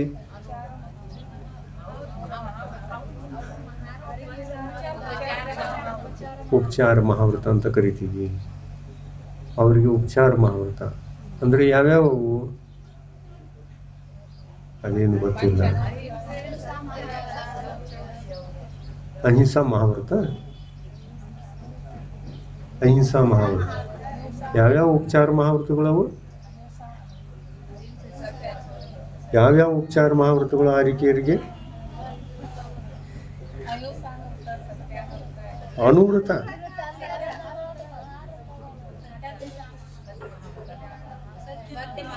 ಉಪಚಾರ ಮಹಾವ್ರತ. ಉಪಚಾರ ಮಹಾವ್ರತ ಅಂದ್ರೆ ಅನುವ್ರತನ? ಮಹಾವ್ರತ ಯಾಕಂದ್ರು? ಮಹಾವ್ರತ ಅಂತಂದ್ರಿ ಮತ್ತ ಅನುವ್ರತಗಳನ್ನ ಎಣ್ಸಾಕಿದೀರಿ ಅವ್ರು.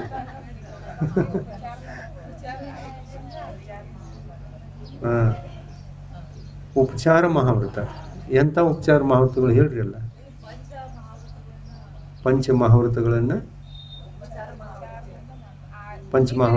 ಉಪಚಾರ ಮಹಾವ್ರತ ಅಂತ ಕರೀತಾರೆ. ಆ ಪಂಚಮಹಾವ್ರತಗಳು ಮುನಿಗಳಿಗಿರ್ತವೆ. ಇವುಗಳಿಗೆ ಏನನ್ಬೇಕು?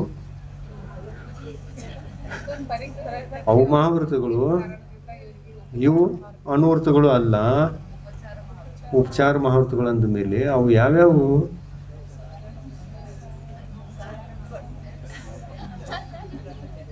ರಾಷ್ಟ್ರಪತಿ ಉಪರಾಷ್ಟ್ರಪತಿ ಅನ್ನಲ್ವಾ? ಉಪರಾಷ್ಟ್ರಪತಿ ಅಂದ್ರೆ ರಾಷ್ಟ್ರಪತಿ ಅನ್ರಿ. ಮತ್ತ ಹಾಗೇನೆ ಮಹಾವ್ರತ ಅಂತಂದ್ರೆ ಮುನಿಗಳಿಗೆ, ಉಪಚಾರ ಮಹಾವ್ರತ ಅಂತಂದ್ರೆ ಆರಿಕೆಯರಿಗೆ. ವ್ಯತ್ಯಾಸ ಆಯ್ತಲ್ಲ. ಅವು ಸಾಕ್ಷಾತ್ ಮಹಾವ್ರತಗಳು, ಇವು ಔಪಚಾರಿಕವಾಗಿರುವಂತಹ ಮಹಾವ್ರತಗಳು. ಆದರೆ ಔಪಚಾರಿಕವಾಗಿ ಇರುವಂತಹ ಮಹಾವ್ರತಗಳಿಂದ ಯಾವ ಗುಣಸ್ಥಾನ ಇರ್ತದೆ? 5ನೇದೇ ಇರಬೇಕು. ಆಮೇಲೆ 5ನೇ ಗುಣಸ್ಥಾನದ ಹೆಸರೇನು? ದೇಶವಿರತ. ಆಮೇಲೆ ಉಪಚಾರ ಮಹಾವ್ರತ ಎದ್ದು ಮತ್ತೆ ದೇಶವಿರತ ಯಾಕೆ? ವಸ್ತ್ರ ಇರುವ ಕಾರಣದಿಂದ. ಅಲ್ಲಿ ಹಿಂಸೆ ಇದೆ, ಪಾಪ ಇದೆ, ಇಂದ್ರಿಯ ವಿಷಯ ಇದೆ. ಆದ್ದರಿಂದ ಅಲ್ಲಿ 5ನೇ ಗುಣಸ್ಥಾನ. ಇದನ್ನೆಲ್ಲ ಗೊತ್ತು ಮಾಡ್ಕೋಬೇಕು. ಏನು ಗೊತ್ತಿಲ್ಲ.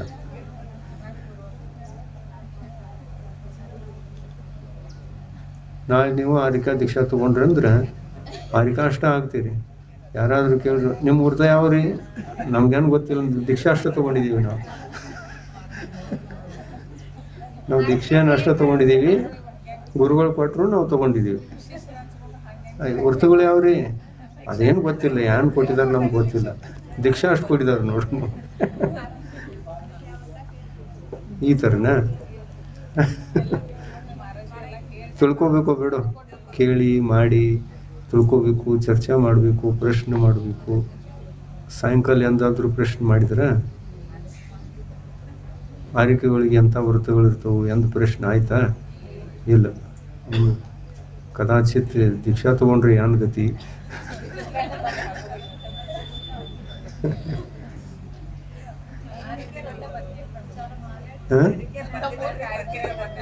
ಬಂದೇ ಇಲ್ಲ. ಒಬ್ರು ಯಾರ ನೀವ ಆಗಿರಲಿಲ್ಲ, ನೀವ ಇರ್ತೀರಿ.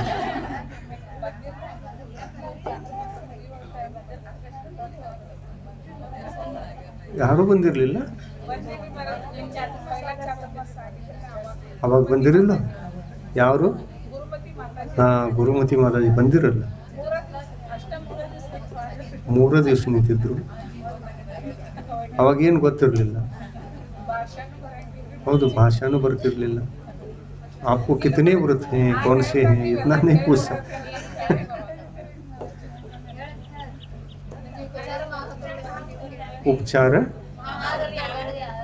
ಉಪಚಾರ ಮಹಾವ್ರತಗಳು ಅವೇ ಹೆಸರು.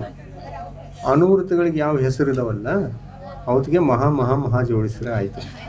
ಖರೆ ಉಪಚಾರ ಅಂತನೂ ಜೋಡಿಸ್ರಿ. ಪರಿಗ್ರಹ ಪ್ರಮಾಣ ಅಂತಲ್ಲ, ಪರಿಗ್ರಹ ಪ್ರಮಾಣ ಅಂತ ಅಲ್ಲ. ಪ್ರಮಾಣ ಎಲ್ಲಿ ಬಂತು ಅದು ಅನುವೃತ, ಇಲ್ಲಿ ಪ್ರಮಾಣ ಇಲ್ಲ. ಆರಿಕೆಯರಿಗೆ ಇರುವಂತಹ ಯಾವ ವಸ್ತ್ರ ಪರಿಗ್ರಹ ಇದೆಯೋ, ಆರಿಕೆಯರಿಗೆ ಇರುವಂತಹ ಯಾವ ವಸ್ತ್ರ ಪರಿಗ್ರಹ ಇದೆಯೋ ಅದನ್ನು ಪ್ರಮಾಣವಾಗಿ ಇಷ್ಟು ಇಟ್ಟುಕೊಳ್ತೇನೆ, ಇಷ್ಟನ್ನು ತ್ಯಾಗ ಮಾಡುತ್ತೇನೆ ಅನ್ನುವಂಥ ನಿಯಮ ಇಲ್ಲ ಅಲ್ಲಿ ನಿಯಮ ಇಲ್ಲ. ಆದರೆ ಚುಲ್ಲಿಕೆಯರಿಗೆ ನಿಯಮ ಇದೆ. ನಾನು ಇಷ್ಟು ವಸ್ತ್ರಗಳನ್ನು ಪ್ರಮಾಣ ಮಾಡಿಕೊಳ್ಳುತ್ತೇನೆ, 2 ವಸ್ತ್ರಗಳು, 3ನೇದಿಲ್ಲ. ಆರಿಕೆಯರಿಗೆ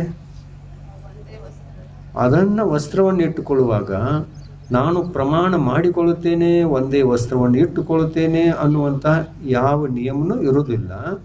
ಆದರೆ ಆ ವಸ್ತ್ರ ಅನಿವಾರ್ಯ ಅನ್ನುವಂತಹ ಕಾರಣದಿಂದ, ಆ ವಸ್ತ್ರ ಇದೆ. ಆದರೆ ಪರಿಗ್ರಹ ಪ್ರಮಾಣ ಅನ್ನುವಂಥದ್ದಿಲ್ಲ. ಮಹಾವ್ರತ ಅಲ್ಲದು. ಪ್ರಮಾಣ ಬಂತು ಅಂತಂದರೆ ಮಹಾವ್ರತ ಹೋಗ್ತದೆ, ಶ್ರಾವಿಕ ಅನಿಸ್ಕೊಳ್ತದೆ. ಆಮೇಲೆ ಆ ಪದ ಶ್ರಾವಿಕ ಪದ.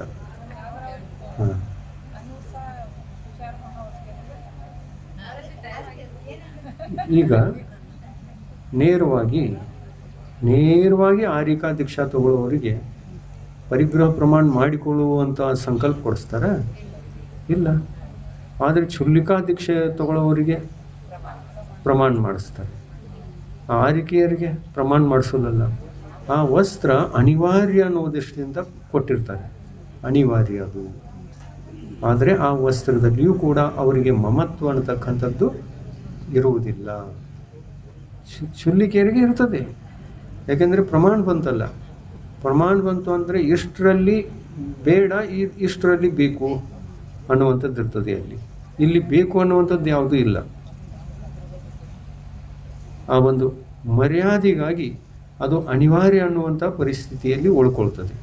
ಆದ್ದರಿಂದ ಆರಿಕೆಯರಿಗೆ ಉಪಚಾರ ಮಹಾವೃತ್ತಿ ಅಂತ ಕರೆದಿದ್ದಾರೆ, ಭಗವಂತರು ಕರೆದಿದ್ದಾರೆ.